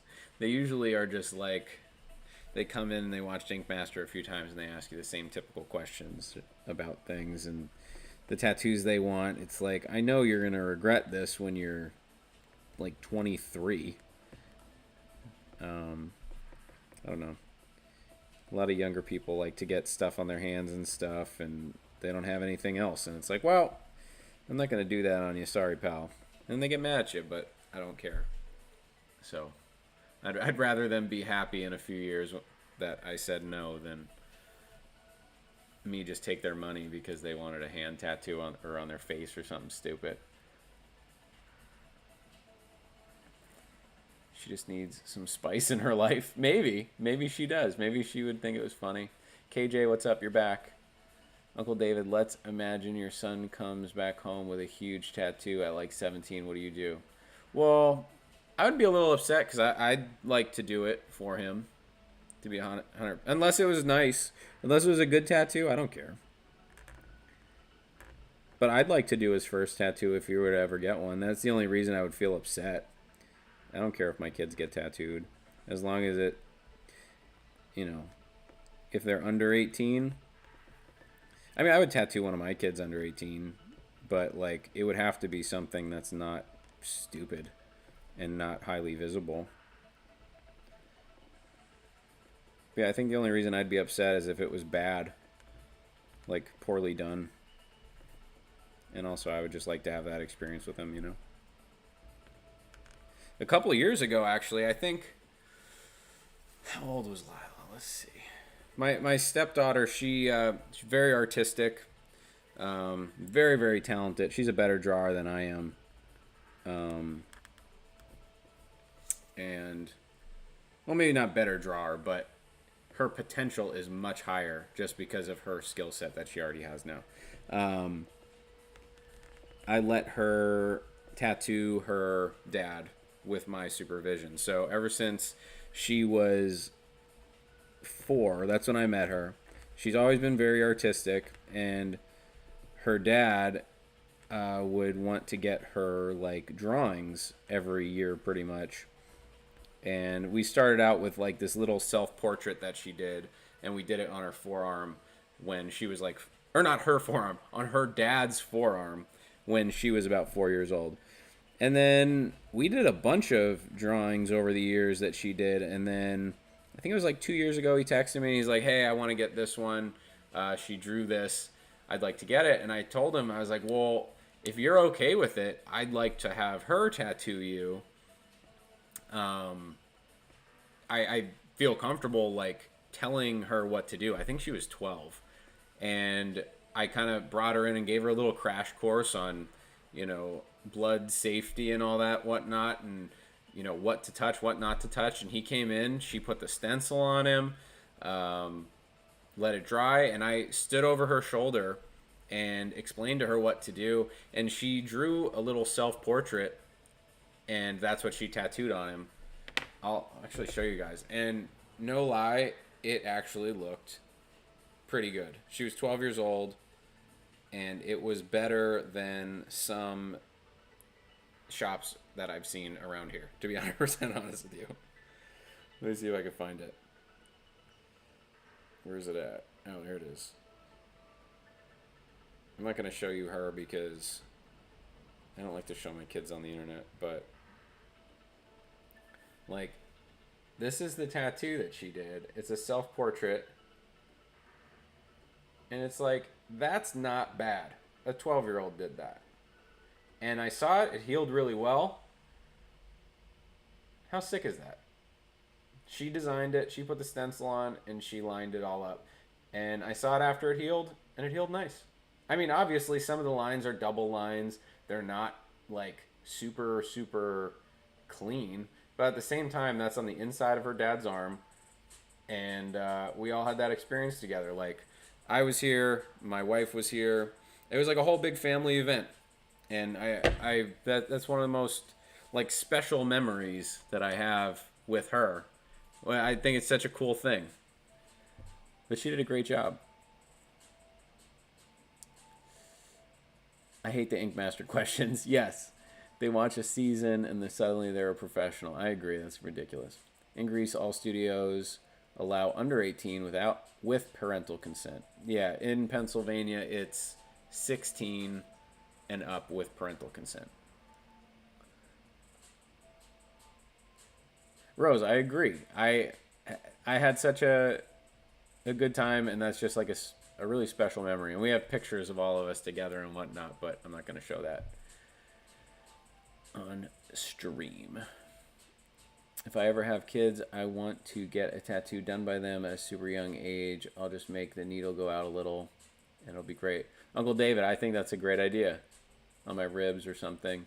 Yeah, you just put it somewhere where, like, obviously it's not going to be good, but it's still, like, that's probably more meaningful than any tattoo that you have. Like, if you let your kid do that, it's just, like, such a special memory, you know?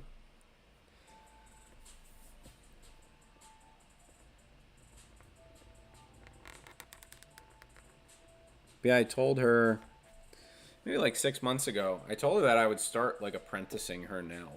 Like, imagine being apprenticed at the age of 14, and then by the time you're out of high school, you are probably better than, maybe 50-60% of artists in the area. And then not only that, you have a bunch of people that you know from high school willing to come in and get tattooed by you. And even if it's not your full-time job, I told her, I was like, you can make a killing tattooing out of high school, like, as soon as you leave. I don't think there's an age to where you're, like, legally allowed to start tattooing. I don't think there is. But, like, all those kids willing to spend money on, like, their friend starting to tattoo, she'd probably end up making more money than me within a couple years. Maybe not, but she'd make a lot of money. But she wasn't sure. She said maybe. I don't want to force her. But I think that would be sick. I think she'd do a really good job.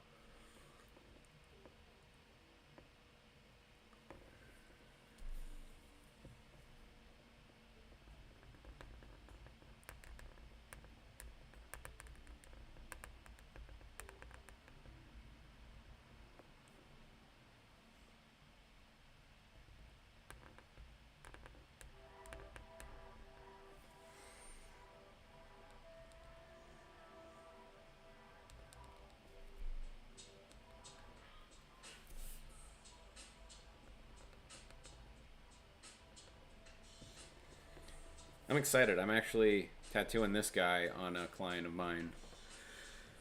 Within the next, like, month or two or something. Advocate for child labor. No, not child labor. She's 14. That's not a child. That's a teenager. She can come and mop the floors, and I'll pay her, and she can learn to tattoo. She's getting her first job this year, too. She just got her working papers. So it's legal. I think. I don't know. Maybe. Maybe I shouldn't say those things on the internet.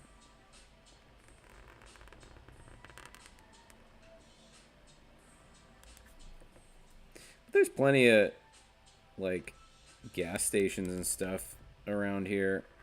And there's kids working the counter. Like, it's the parents' gas station, and there's, like, an 11-year-old checking you out. So I don't think it's, like, frowned upon to have kids work, really. I think if maybe you have them in, like, a sweatshop, that's a problem. But I think if I had her here maybe, like, a couple hours a week or something like that learning, I don't think that's an issue. As the labor department enters the chat. Uncle David started tattooing at 16, but you feel like the earlier you start, the more tatted you get, and sometimes it's not great. I agree. I agree with the... Yeah. Dude, if I had money when I was first starting to get tattooed, and I wasn't just getting tattooed by people that didn't really know what they're doing, I would have the stupidest tattoos. I mean, I do have really dumb tattoos. But if I had more money at that time and I wasn't just spending it all on alcohol and drugs, then I would have some really dumb tattoos.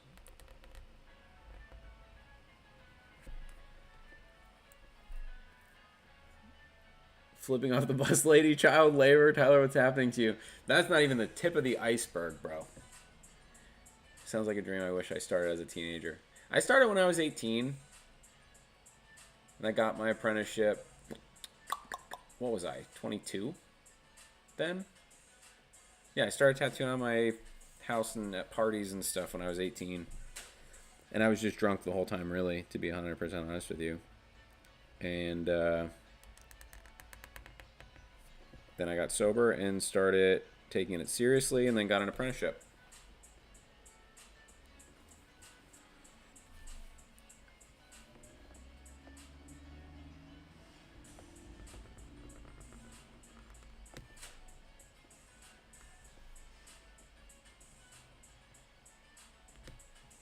This music reminds me of the show Dexter. I don't know if you guys can hear it in the background, but started at 25, but getting to the point, that point was more of a confidence issue. Yeah, it does. It takes a lot to put yourself out there doing permanent artwork on people.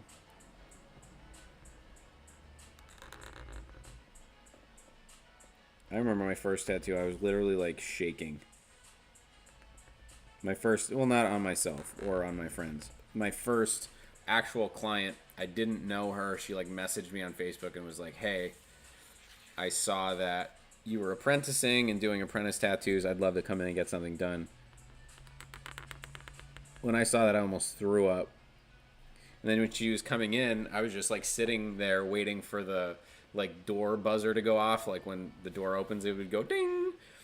And I just remember sitting there. I was so scared.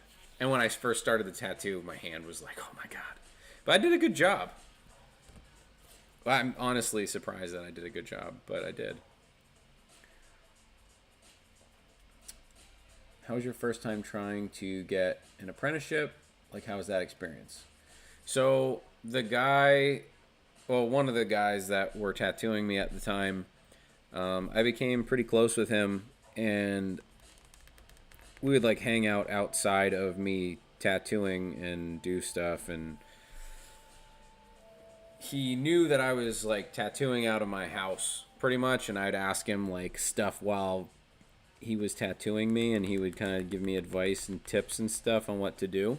And then he left the shop that he was working at and said, hey, why don't you just come work at my shop and I'll like officially teach you. And so that it was like, it wasn't hard just because I knew the guy. And yeah, so it wasn't like I had to go shop around or anything.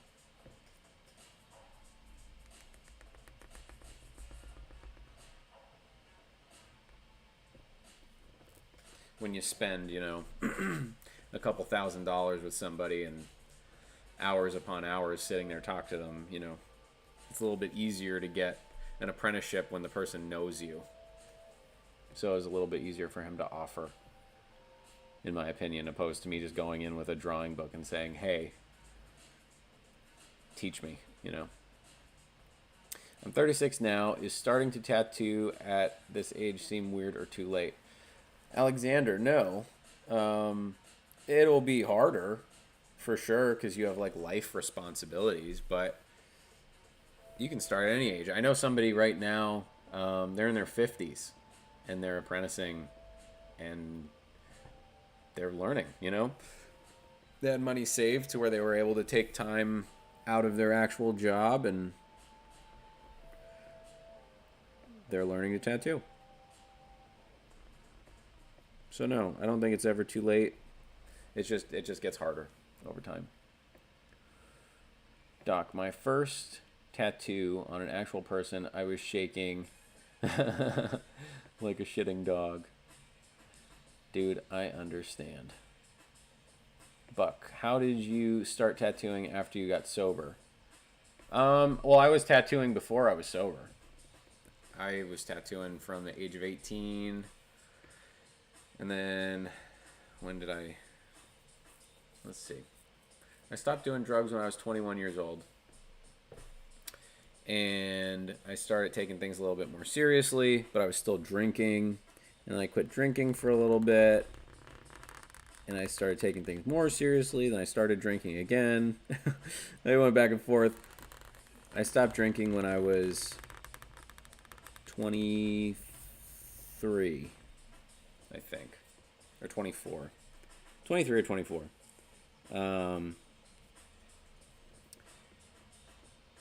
And it was just, I don't know. I was already tattooing and I was like, this is what I really love. I've always loved it. Like, I always loved tattooing as an art form. I remember being like, maybe like 5 or 6 years old and standing in my parents' driveway. And I remember seeing this man walking down the street and he was in like a white tank top and he was covered in tattoos like head to toe. And I just remember thinking it was the coolest thing ever at that like young age. And I just started drawing on myself with markers and on my sister, and I always wanted to do it. So like once I got sober, it was one of those things like it was just the natural progression of like, okay, I'm not being a scumbag anymore. I'm going to actually try to do something that I love.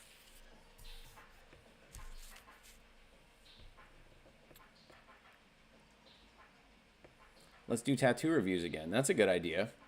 If anybody wants me to review, or not review, but like message me on Instagram up here, tattoos by Tyler_ST. Send me a specific photo or photos that you want me to show everybody, and I can give critiques on tattoos. Or if you just want me to look at your Instagram page and go through it, just message me, review my stuff or whatever. I'm thinking about going straight edge on my 20th birthday, but I'm not sure if I have the balls. Dude, it's honestly hard. Truthfully. And I mean, like, I was drinking, I was doing drugs from the time I was like 14, 13 years old. And then it just got really spiraled out of control for a long time. And I'm really thankful to be alive. To put things simply, I guess. I don't like when people harp too much on sobriety and stuff, but I am thankful. And if it's something you're feeling you should do, go for it. You definitely can. It's very difficult, but that's one of those things. Through that whole process, I ended up, I don't know who believes in God or anything, and I definitely don't want to shove that down anybody's throat.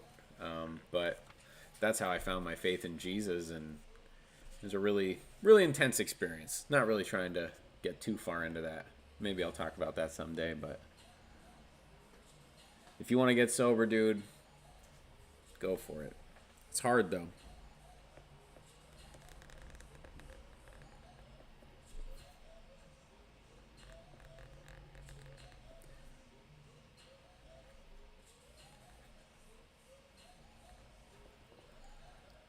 Gotta bounce. See you later, Doc.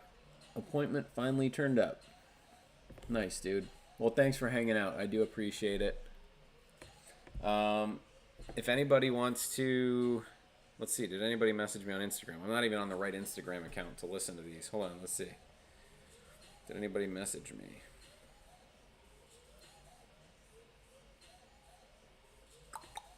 No, nobody messaged me. And if you did, it didn't come through, so please send it again. Just honestly tired of smoking cigs because there's just no effect. Just an addiction. 19, smoking for 7 years. Dude, then try to replace it with a different, like, addiction. You know what I mean? Like, a different habit. I'm glad you don't do drugs. The drugs when I was doing drugs, like, all the pills were real. Like, they were, like, pharmaceutical pills. Now they're all pressed and filled with, like, fentanyl and whatnot, so that's way more risky now than when I was a kid doing them.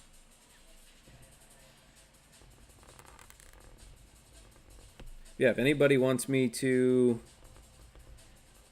give them a tattoo critique or artwork critique live here, send me a message here on my Instagram, and I'll show everybody your work and give you a little shout out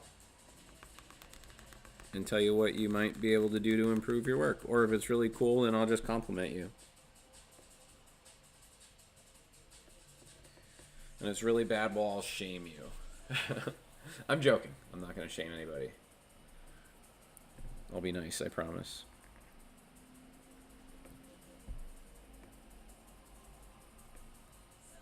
And if you send the message and it doesn't come through, like, say something in the chat so I can try to figure out how to find you. Because that's what happened last time. One of the people sent their stuff and it just, like, wasn't coming through as a message request for some reason.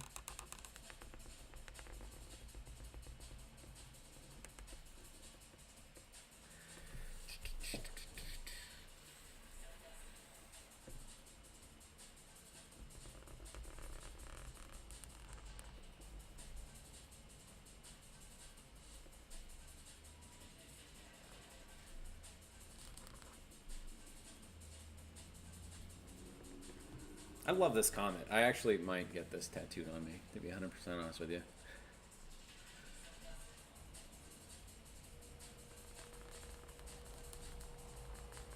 Somebody last stream had the idea of having like a WhatsApp number or whatever on the screen during these streams, and taking call-ins, which I think is a cool idea. I just don't have WhatsApp.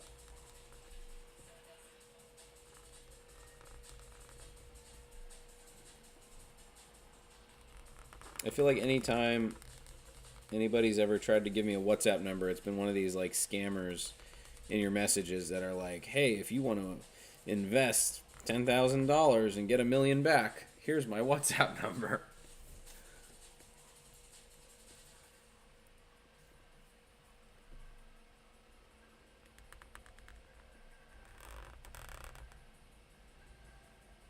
This pen's struggling.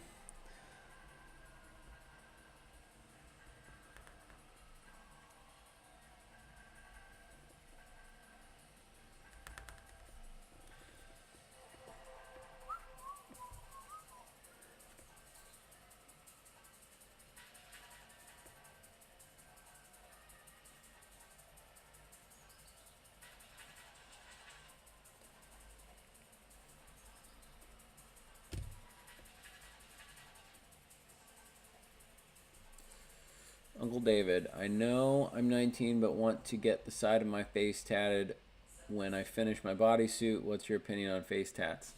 I think face tattoos are cool if they're done right. I think a lot of people put them on like stickers and they look stupid. But if they're done right, I think they're super cool. But I do think somebody should be heavily tattooed before they start blasting their face. Because a lot of times, like, especially at like age 19, your interests are going to change massively by the time you're in your 30s. And, you know, you get a face tattoo that early, chances are you're not going to like it by the time you're as old as me. Not saying I'm old, but I am 34. So if I got all the tattoos I wanted when I was your age, I'd be really, really mad now. So, I mean, totally go for, you know, a full bodysuit. That's sick. But, I don't know. Younger people getting their faces blasted like that. I get worried. I feel bad for them because they're going to change their interests within just a few short years. So, I'd chill on the face, but it's your face, so do whatever you want.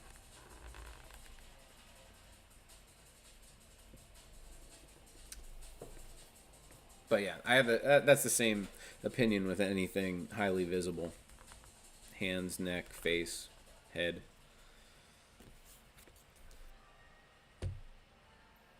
What's going off over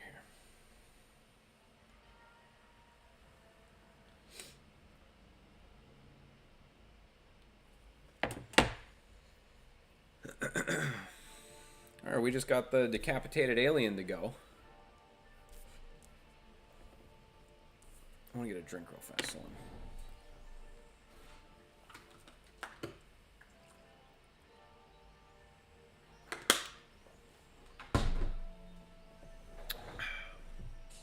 Have you done any faces? Yeah. I have really no interest in doing faces now. I used to do more. Actually, I haven't done one in probably like 5 years, maybe. I kind of turned them down just because the people that ask me for them don't even have a full sleeve. And it's like, I'm not doing that to you, you know? But at a certain point in my tattooing journey, I needed money, and whatever came in the door, I was doing. So yeah, I have done face tattoos, and actually the one face tattoo I did, I saw on the news like a couple, I don't know, couple years later or something like that. I did this huge lettering thing down this dude's like sideburn down to like his chin. It was like his whole jawline, this huge like script style lettering thing, and he got arrested for cooking meth. And yeah, I thought it was kind of funny. I had his mugshot hung up in the shop for a little while, but then I moved shops and I don't know where the picture is. But I tattooed his neck. I did something by his eye, and then I did that huge lettering thing on him. And I just thought it was funny that it was in a mugshot. And like, I don't know if any of you have been arrested before, but they like will document the tattoos that you have. And yeah, so my like artwork is documented somewhere in some like file for the police, which I thought was funny. But yeah, I don't tattoo people's faces anymore, really. It's just such a change. I don't know.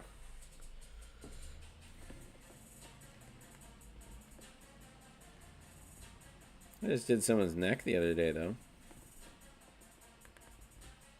Which is such a pain in the balls to do. Where do you put your hands? They're always just like in spots, you know, that they shouldn't be. Oh, I thought somebody messaged me on Instagram. It's just my front door. Let's see who's at my house.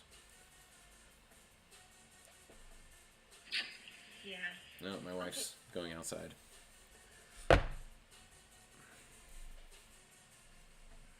The other day it was so windy. All my cameras were going off all day. I had like 75 camera notifications. Just the wind.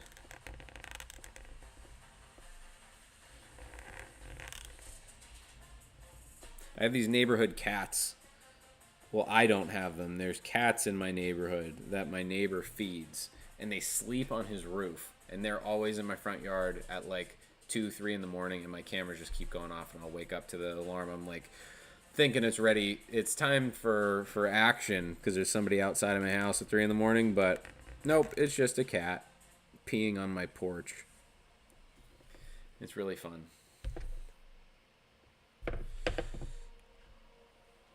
I've gotten arrested for graffiti, and they documented all of my tattoos, so be careful. Yeah, they got to identify you. It's crazy. Scarlett, hello. How long did it take you to feel financially safe and satisfied being a tattoo artist? I don't know. I feel like there's always like some type of like financial worry in your head as an artist because you are at the bottom the bottom of the totem pole of people's like financial responsibility. So if somebody gets in a car accident and they need to buy a new car, you are the first expense that they're going to cut. So like I don't worry about my bills, but at the same time there is always still like a, you know, if the economy really goes to in the toilet, my job is one of the first ones to go. But I would say it probably took me like 4 years maybe to be like financially comfortable to where I was like I don't worry about bills. I know that they're good. But you could be super reckless as a tattooer because you get cash every day. And it's like, oh, I can go to the store and buy stuff because I have $500 in my pocket. But then at the end of the month, you're like, where did all my money go? And then you have all this stupid stuff that you're not using or whatever. I definitely went through that period of time to where you actually like start making money. Because I mean, if you're half decent at tattooing, you're gonna make money. And I would totally just buy a ton of stuff. I'm over that now. I am more so concerned about investing and like making my money work for me. But there was definitely, I don't know, a few year period to where I was going wild. Just buy anything I wanted. Not anything I wanted. I'm not buying like, that makes it sound like I'm like a rapper. No, like I like cameras. I like electronic stuff. So it's like easy to go buy all the electronics that you like when you have cash in your hand every day. But then most of the stuff too, I can like, it's also kind of an excuse to where it's kind of a write-off. So if I buy a new camera, like it's for marketing purposes. It's a write-off. So I would like justify things like that as well. So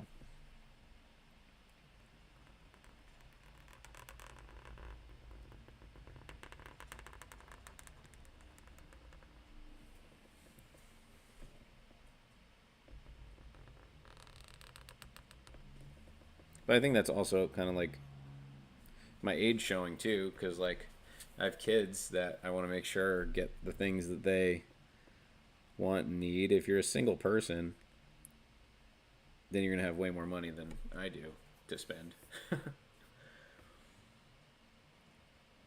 Morning, bro. My Ellie, is that what Ellie? Ellie? Do you know why some of these coil guys use 2 skinny rubber bands, 2 thick rubber bands, 1 thick, 4 skinnies? Like, what's the purpose of all the different rubber bands? I can't seem to figure it out. So it depends on what kind of tension you want.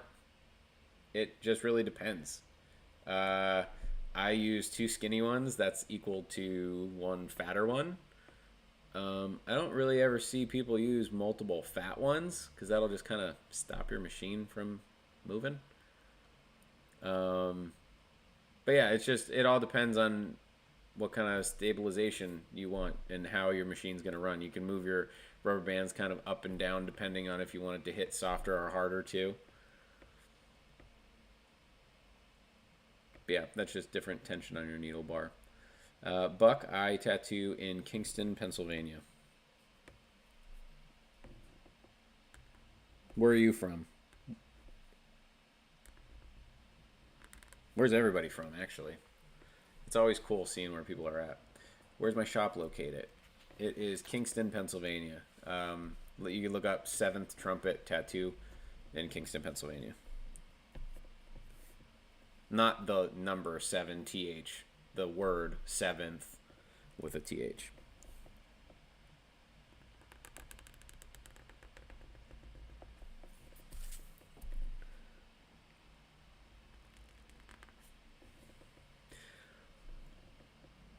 I'll see you, Uncle David. Have a good day. P.A. I really... That took me way longer to read than I should have. P.A. Are you looking for French apprentice? No.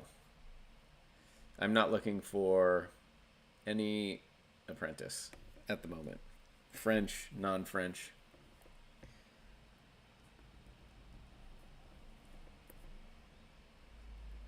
The music shut off. You go turn it back on.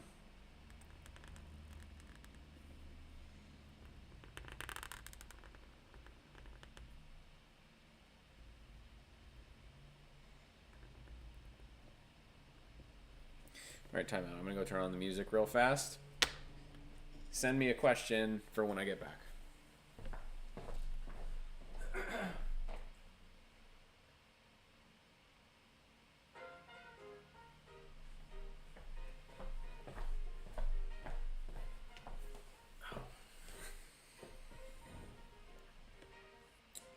Let's see. Yeah, I don't know. I've seen some guys use 2 thick rubber bands, like half hunter, and do the sickest trad tat, so I'm not sure. Yeah, I mean, it just depends on what you like. You can put too many rubber bands on your machine, it's not going to run, though.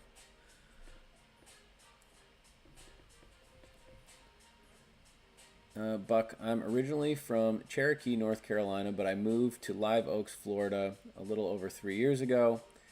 You know any cool artists in Florida?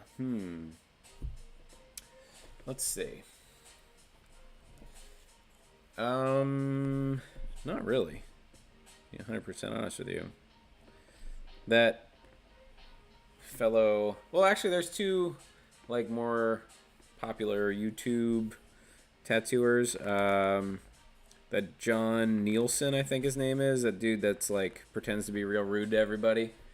He's from Florida. And Tyler and Chase Nolan, they work at the same shop down in Florida. I'm trying to think of other tattooers from Florida. But I've never really made it down that way. Actually, I never have. Not really. I never have. So I don't know anybody. Any tricks in making flash with no light? Like no light board, you mean? You can just like sketch on the page and then draw your marker over the sketch and then erase the sketch if you don't have a light board.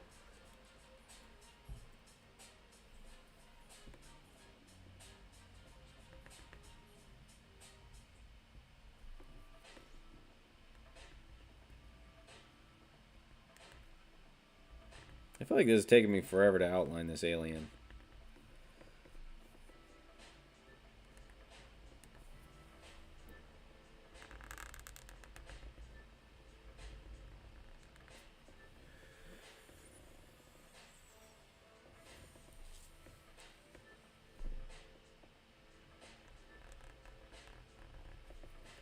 But yeah, if you don't have a light board, sketch lightly on a paper.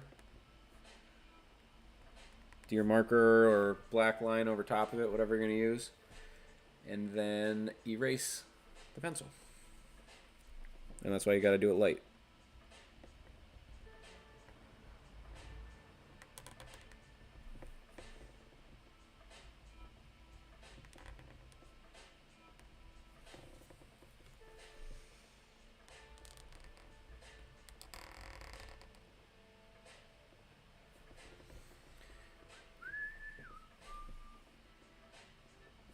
Oh my god, the pressure's on. If I mess this up, I have to do the whole sheet over. Yeah, that's what I'm doing. I ordered my light board, though. Yeah. Light boards are great. I love them. This has lasted almost 10 years. Something like that.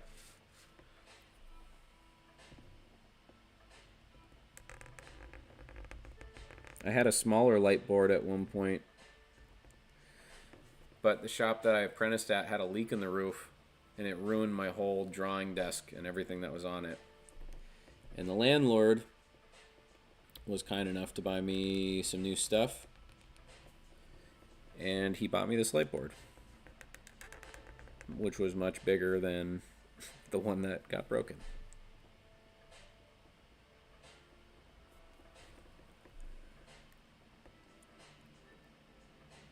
Scarlett, you're welcome. Oh, you message retracted. Why did you retract your message?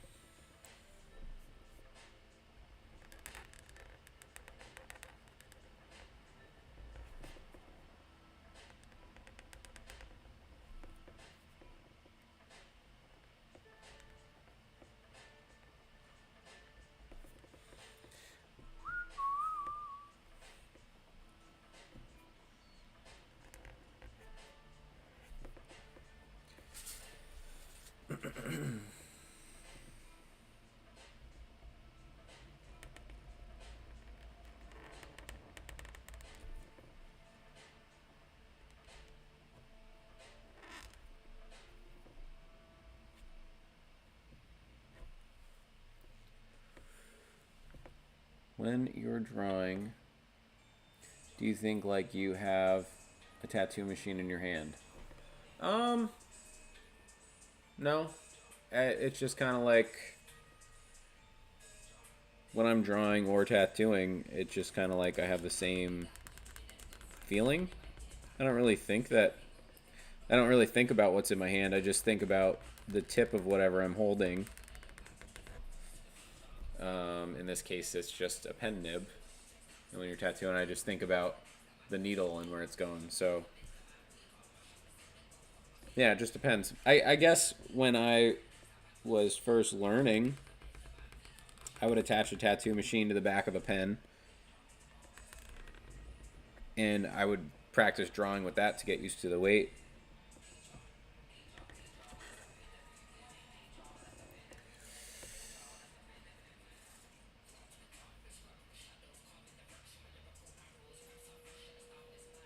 Scarlett, thanks for answering. I'm comparing possibilities between the place I live, Brazil, and first world country experiences. Interesting. Where in Brazil do you live? I've never been.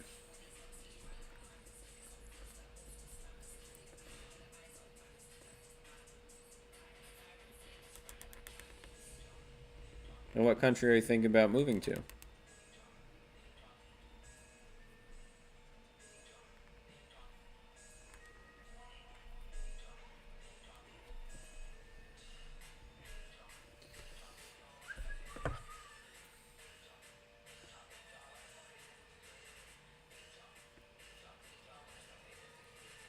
Oh, my wife just texted me and said that it's going to be beautiful in New York City on Saturday. We're going with my son. We're taking a bus trip. And I don't know if you guys watch that YouTuber, Ryan Trahan. We're going to go meet him. He's doing some type of event. My son and I watch him. And it's like a... You had to get tickets for it, but it was like a free event. So it was just basically you had to like kind of secure your spot or whatever. But we're excited. Taking a bus. I haven't been to New York since before COVID.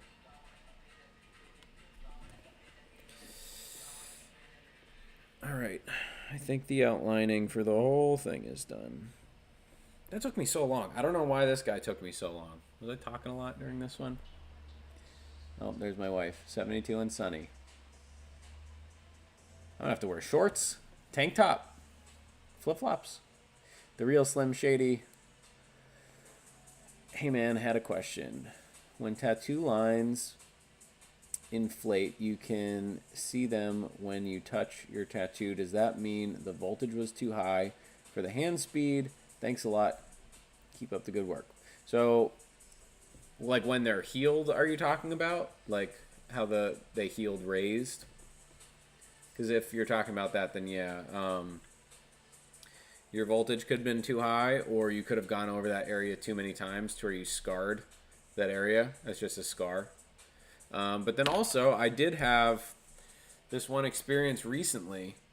This woman, she just beat cancer. And the medication that she was on, the doctor said that it could have a heavy effect on her skin and her hair. And after her like cancer treatment was done and she was like in remission or whatever, we did a tattoo on her, and the tattoo healed very raised, all the lines. And I guess she talked to her doctor, and that's an effect of that medication. So you may not, or in certain cases, may not have scarred the person.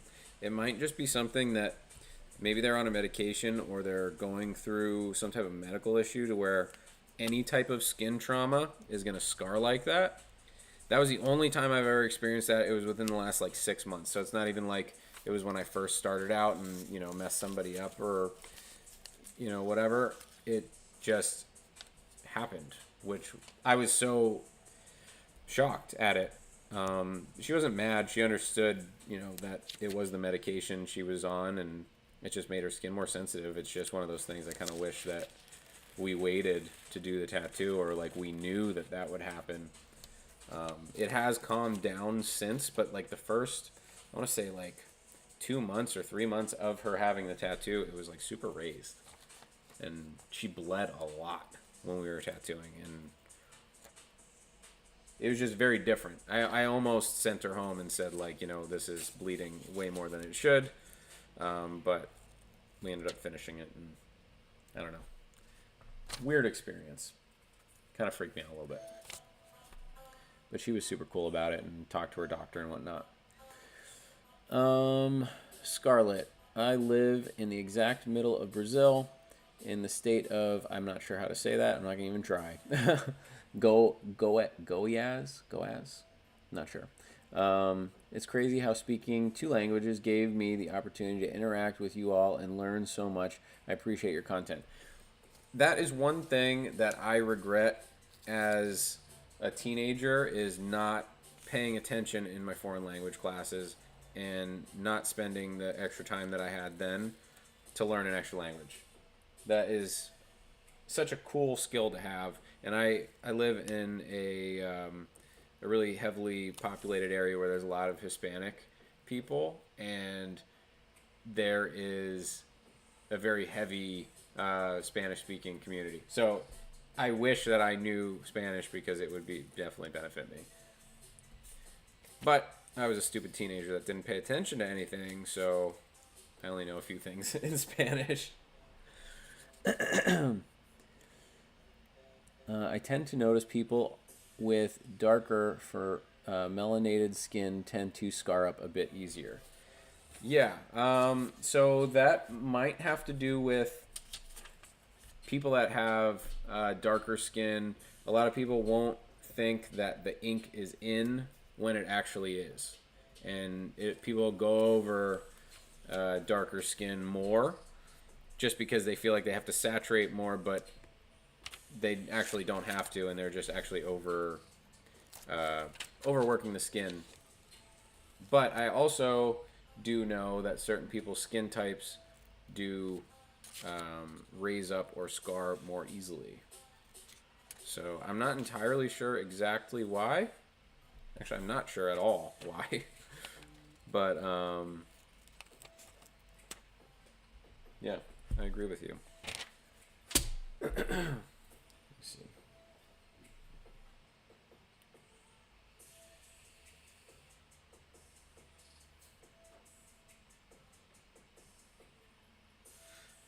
My wife is texting me telling me that she's watching me live. Keeping an eye on me, eh? Let's see. Buck, I'm about to officially start my journey of becoming a tattoo artist, as in becoming an apprentice, and I assume that's the first step. Do you have any tips or advice? Yes, I do have tips, and I do have advice. I would say number one, let's see. Design your tattoos to age. I was talking about this at the beginning of the stream, but designing your tattoos with aging in mind is really important because you're going to see some tattoos that you do early on, later on in your career, and you're going to want to jump off a bridge. And a lot of times, the ones that I'm referring to in my case is I did things too small or I put too much detail in something. And tattoos expand. The lines will move a little bit. Well, not move, but they grow a little bit. So keeping that in mind is really important. Putting a ton of detail in things just because you can, it doesn't mean you should.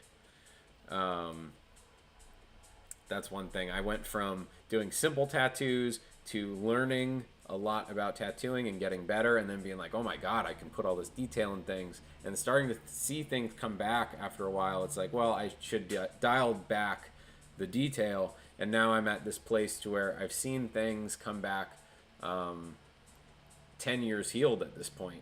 So I'm starting to see, it's like, okay, like this is really what I should be doing, and this is what I definitely should not be doing. So seeing as much healed work as possible is really important, just because a fresh tattoo is, is nice and all, but like, what is that going to look like as it's healing? Did you scar people? Did you overwork the skin? Yeah, listen to your mentor. As long as there's somebody you respect and you've seen their work come back healed and it looks good, that's somebody you should be listening to. Let's see. Take calculated risks, I guess. So, like, if you're doing something you've never done before, do, like, steps forward that make sense. Don't go from doing traditional and being like, oh, wow, I can pack black nicely now, to I'm going to do a hyper-realism piece. Because that is way too far of a jump forward. You can go from, hey, I now know how to pack black. Let me start doing color. Okay, let me start blending color. And then, there's steps to progress and do better over time. So stay humble and don't get too cocky. Those are my advices. How's everything going? How long you been live? Let's see. How long have I been live? Oh my god, it's been 2 hours and 23 minutes. That's crazy. 2 hours, 23 minutes is the answer. What's up, dude? I'll show you the flash sheet in a second. Just want to get all this tape off.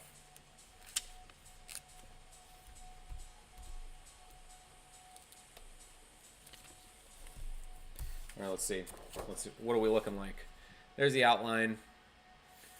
We got our Ray Blaster, Space Frog. Got our keyhole portal thing.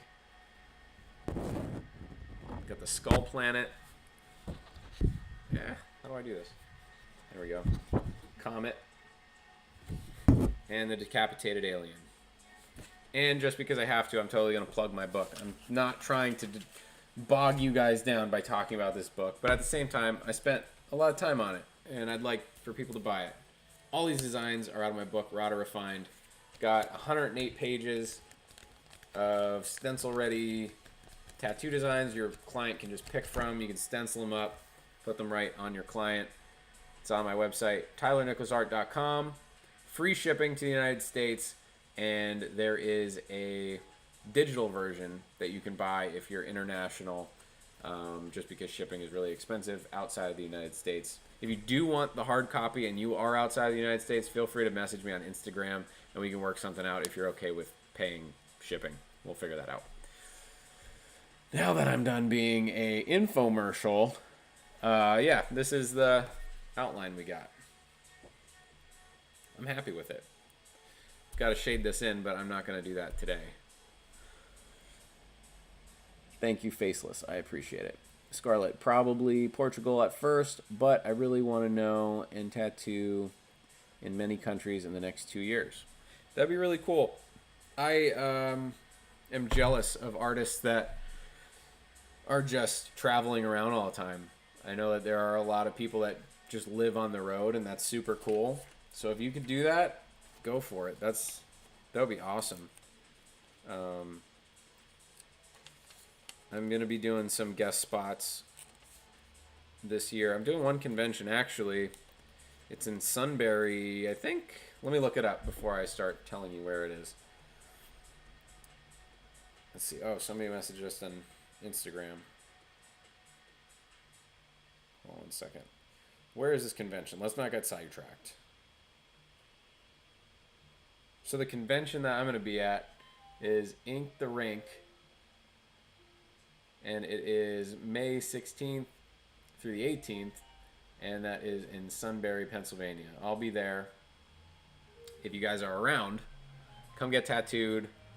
I don't really know what I'll have at the booth for sale.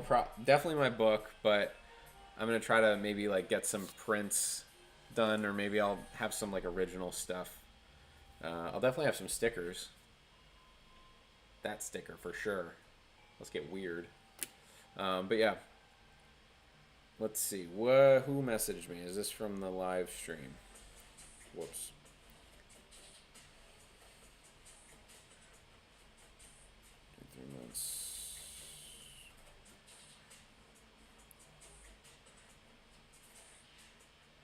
All right, so is this somebody in the live chat? Is that one of you, or is this just somebody randomly? Because if this isn't somebody in the live, I don't want to be like showing their work.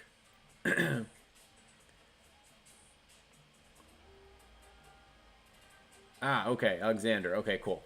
Let me read what Ellie said first. If you want to pick up more coils, you should check out Mike Pike Tattoo Machines, handmade in California. I follow him on Instagram. I would like to get one of his machines. They are very nice. Okay, so we're looking at Alexander's stuff. He says, "Hey Tyler, can you have a look at my tattoo work on this profile and tell me what you think? Any suggestions? I'm tattooing for 3 months. I'm into this sort of contemporary ignorant stuff, which at the moment I'm not making any money from, but I'm planning on starting a project with more designs that are in demand, I guess, and that I can get what I paid for." Okay. Let's see. So this is who we're taking a look at. If you guys want to go give them a follow. Very cool. Okay. So you are not making any money, you're saying. Is that what you said? I'm not making money at the moment from doing ignorant style. Okay, so that's wild. So my suggestion to you is, okay, cool, if you want to do like ignorant style stuff, do it for the people that ask for it. Because this kind of stuff is not widely wanted by people that get tattooed. This isn't like a... I mean, even though that's sick, I love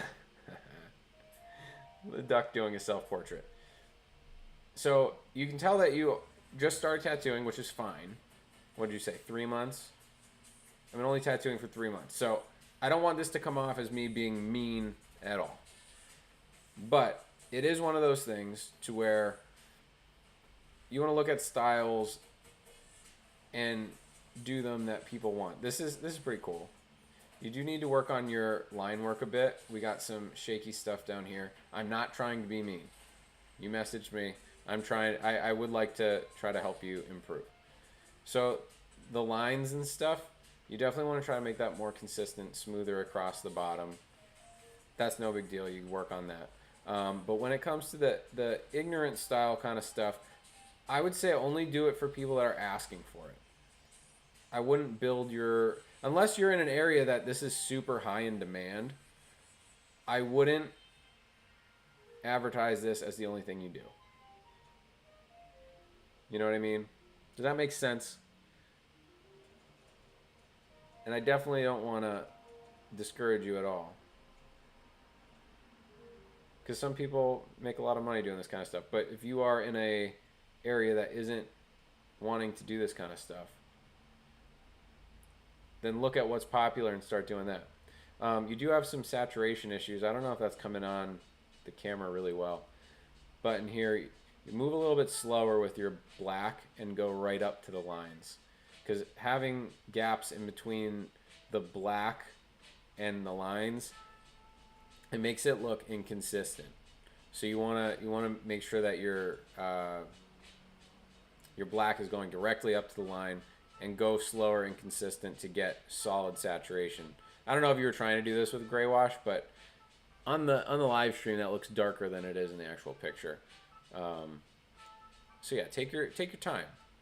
And as far as the style goes, dude, look at shops that are successful in your area and look at what they're doing. I'm not saying copy them, but what I'm saying is if black and gray realism or American traditional or whatever it may be, if that is popular in your area, start to try to go in that direction and make it your own kind of style. But if you're not making money with that style, then only do it for the people that ask for it. Don't make it your whole niche kind of thing. You know what I mean? Does that make sense?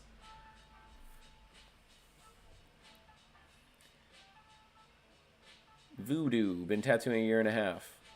Nice. But yeah, Alexander, I'm not trying to I hope you don't feel like I picked on you at all by saying that or by pointing out some of your mistakes.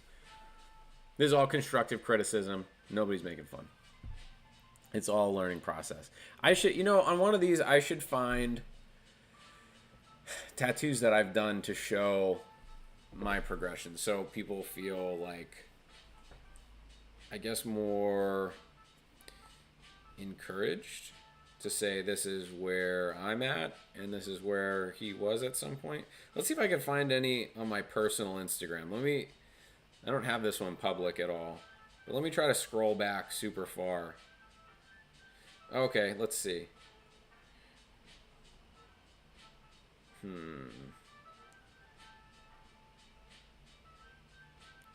Okay, I don't want to show my personal Instagram screen name, so let me take some of these screenshots real fast and crop out my name.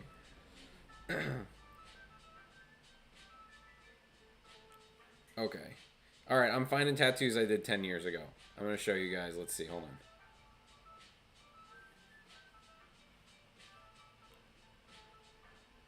It's funny looking back at them, and I was like super proud back then, and now I'm like, these could be so much better. Let's see. Let me try to find a really bad one. But first, I'll show you these couple.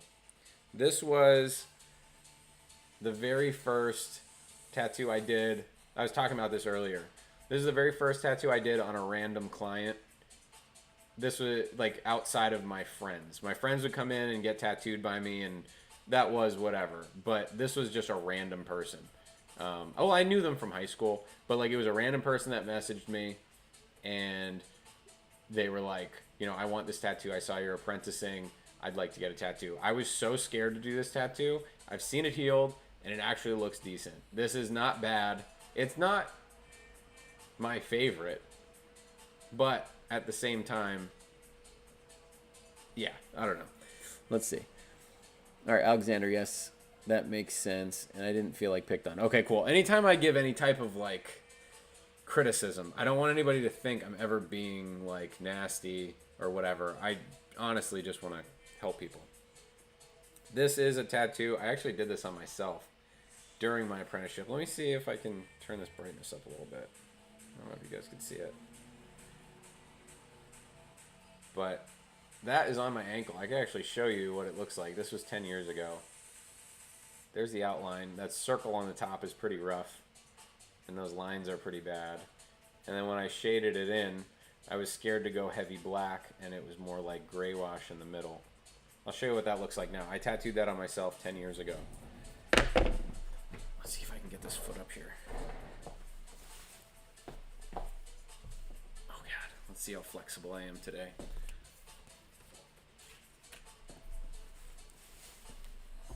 If I fall, call an ambulance. All right. Oh my God, I like a ballerina right now.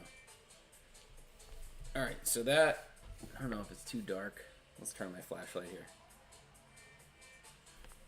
Can you guys see that? Let me turn up this brightness a bit. There we go. I hit myself with a skateboard here. That's why that's there. But this was 10 years ago, and it doesn't look great, but it doesn't look that bad. And it is dry. Let me get it not as dry. But you can see all my black shading that was supposed to be black all fell out because I overworked it. The line work is blown out and whatever. But yeah, that was 10 years ago I made that. And now you got to see fresh and healed. All right, let's do a different one. Let me turn this down 1 second. All right, turn this up too bright, I think. Or maybe that's not bad. We'll leave it there. All right, another tattoo that I did a long time ago. Oh, my flashlight's still on. All right. This was on a friend of mine at the time. And it's a pizza tattoo. Let's show you the outline. This is something I used to do, show the outline shading in final product too. I don't know why. But the outline isn't terrible. It's not the best though. And I'm pretty sure I ripped this from like a Pinterest design or something. There's the shading. I could have used heavier black. That was all gray wash. It's not really showing up on the camera that good. And then the color work is spotty at best. You can see I didn't even bring that orange all the way up to the line. But I have seen this healed. And it looks cool. Like, it's a cool tattoo. I think tattoos like this, they don't have to be like perfect when it comes to like outline or coloring technique. It's just like a fun tattoo. So especially that kind of thing. I don't know. All right, let's see. Let me find let me see if I can find like one of my really bad tattoos that I've done a long time ago. Maybe we can find like maybe I can find like a drunk tattoo that I did on somebody.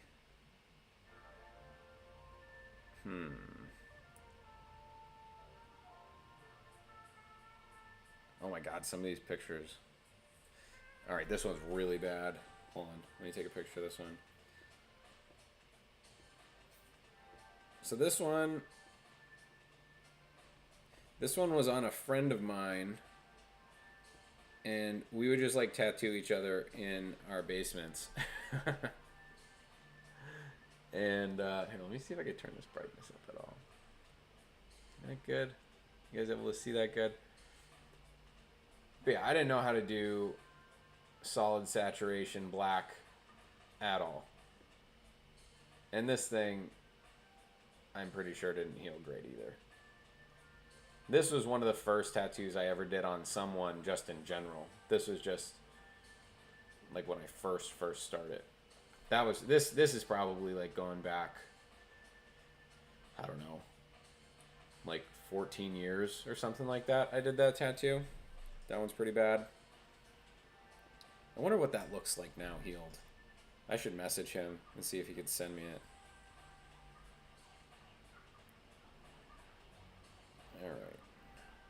Alright, I'm searching back for bad tattoos I've done. Let's see.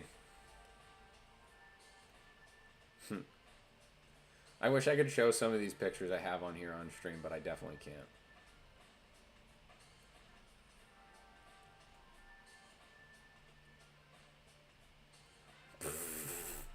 Okay. This one's a great one. This is on the same guy that got the milk and, or not the, that got the pizza one that I just showed you guys. But this is milk and cookies. He would just get the most ridiculous stuff. Look at how bad this is. This is like maybe like 4 years before my apprenticeship. This is like right when I first picked up a machine. But look at how bad that is. Like the shading, I had no idea where to put it. I was just scribbling. I did touch this up later on. It is what it is though. It's a fun tattoo. And it doesn't really matter if it's bad or not. All right, let's go for another one. Let's see if I can find more. All right, here's a all right one. Let's see. This one is just a line work dove, and I was actually pleasantly surprised with myself when I did this one. I didn't even shave like all the way the whole area or anything like that. The line work, not the best, but not terrible for doing it at a kitchen table. It is a terrible tattoo. Well, not a terrible. It's not a great tattoo. So that one was probably around the same time frame. Let's see. More tattoos.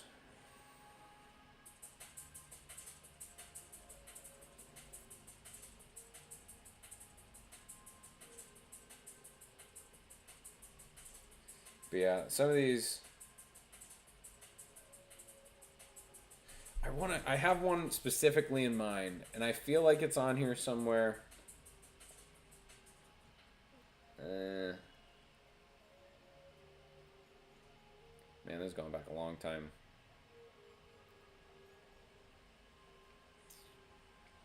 I had a sick motorcycle back then. I'm gonna see me with no tattoos on a motorcycle. Hold on, let me show you this.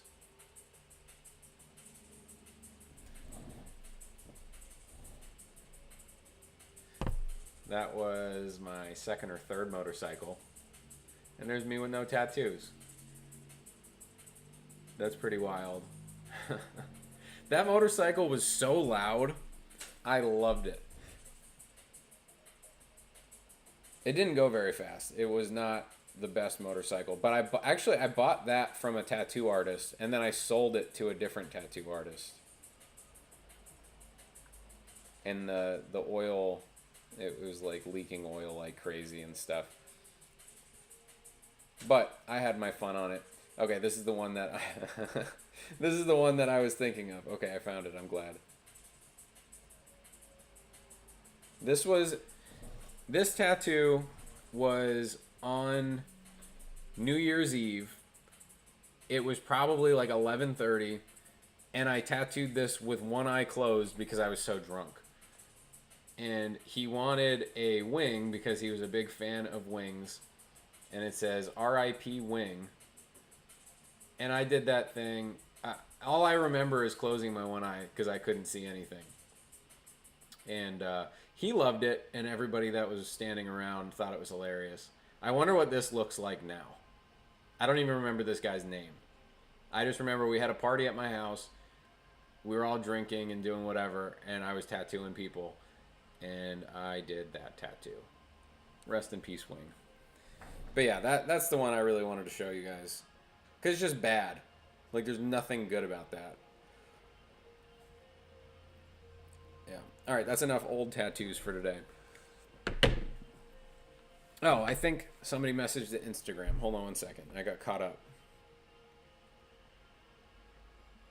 Let's see. Hold on.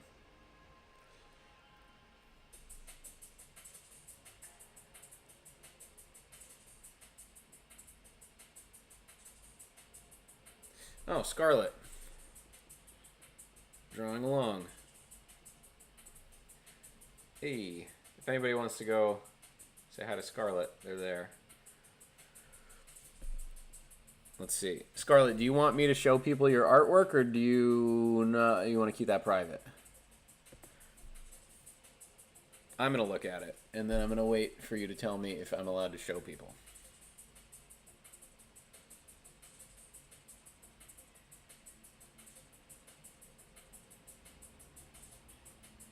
Godzilla. I don't know if you're still in here. Let's see.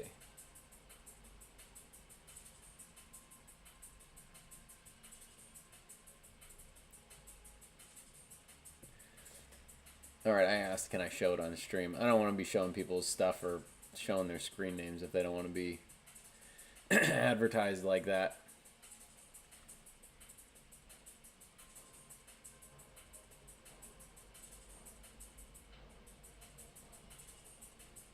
Okay, cool.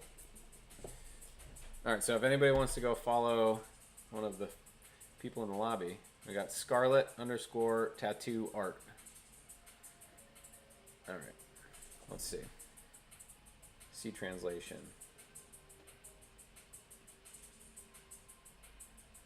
All right. Doing black work and whatnot. Let's see. Oh, nice. That's cool. I like the texture in that. I like the cross-hatching kind of thing in the heart. And that's cool because that's gray wash, so that'll kind of like fade into a little bit lighter version of what it is. Let's watch a little video. How nice. I wanted to see the bee. Oh, that's sick. I love that. Anything to do with bugs, insects, that's so cool. Nice. Let's scroll through some of this stuff. Oh, big spider. Oh, I thought it was a picture. Oh, you freehanded the spider. That's sick. Let's see what it looks like. My app had turned off, but I'm back. Okay, cool. Yeah, this phone is at 20%. Oh, that's such a cool spot, too.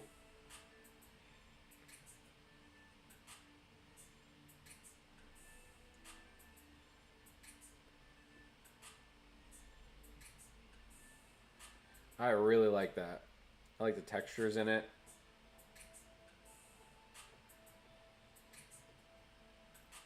I like how it's like creeping up onto her neck a bit too. That's really cool.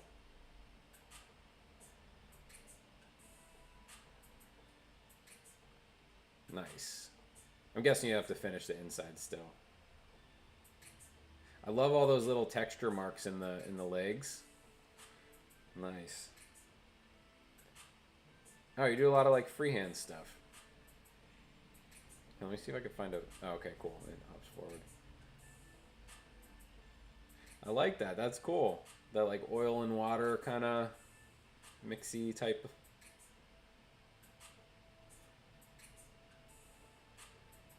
Nice. That's super sick. Good work. So yeah, anybody wants to follow Scarlett, Scarlett_tattoo art. Awesome. All right. Does anybody else want me to do some type of like,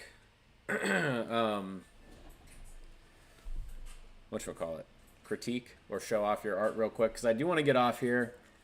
I'm hungry. I haven't eaten lunch yet. So if somebody wants me to do it, message me now. My Instagram is up there if you guys want. If not, I'm leaving and I'm going to eat.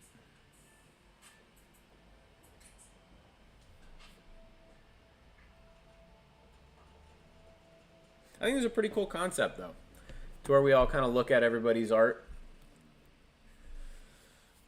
All right, let's see. So yeah, this is what we got so far today. I don't know if I'm going to shade it on stream or anything like that, but I will share the finished result on my Instagram if you guys wanted to follow me up there. And then... if any of you were here last stream and didn't get to see the ending product of this, that's what the skull sheet ended up looking like. So we got skulls, we got space, and then somebody else was asking about the robot cowboy that we started as well. We named him James. Well, somebody in the stream named him James.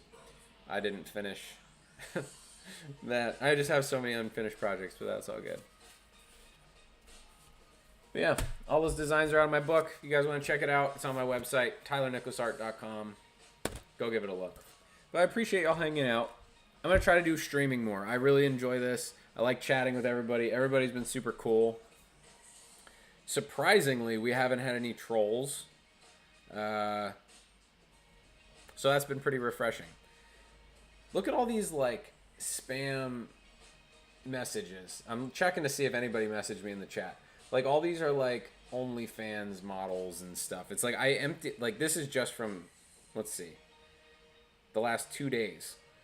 They're all these, like, spam texts. I delete them all the time.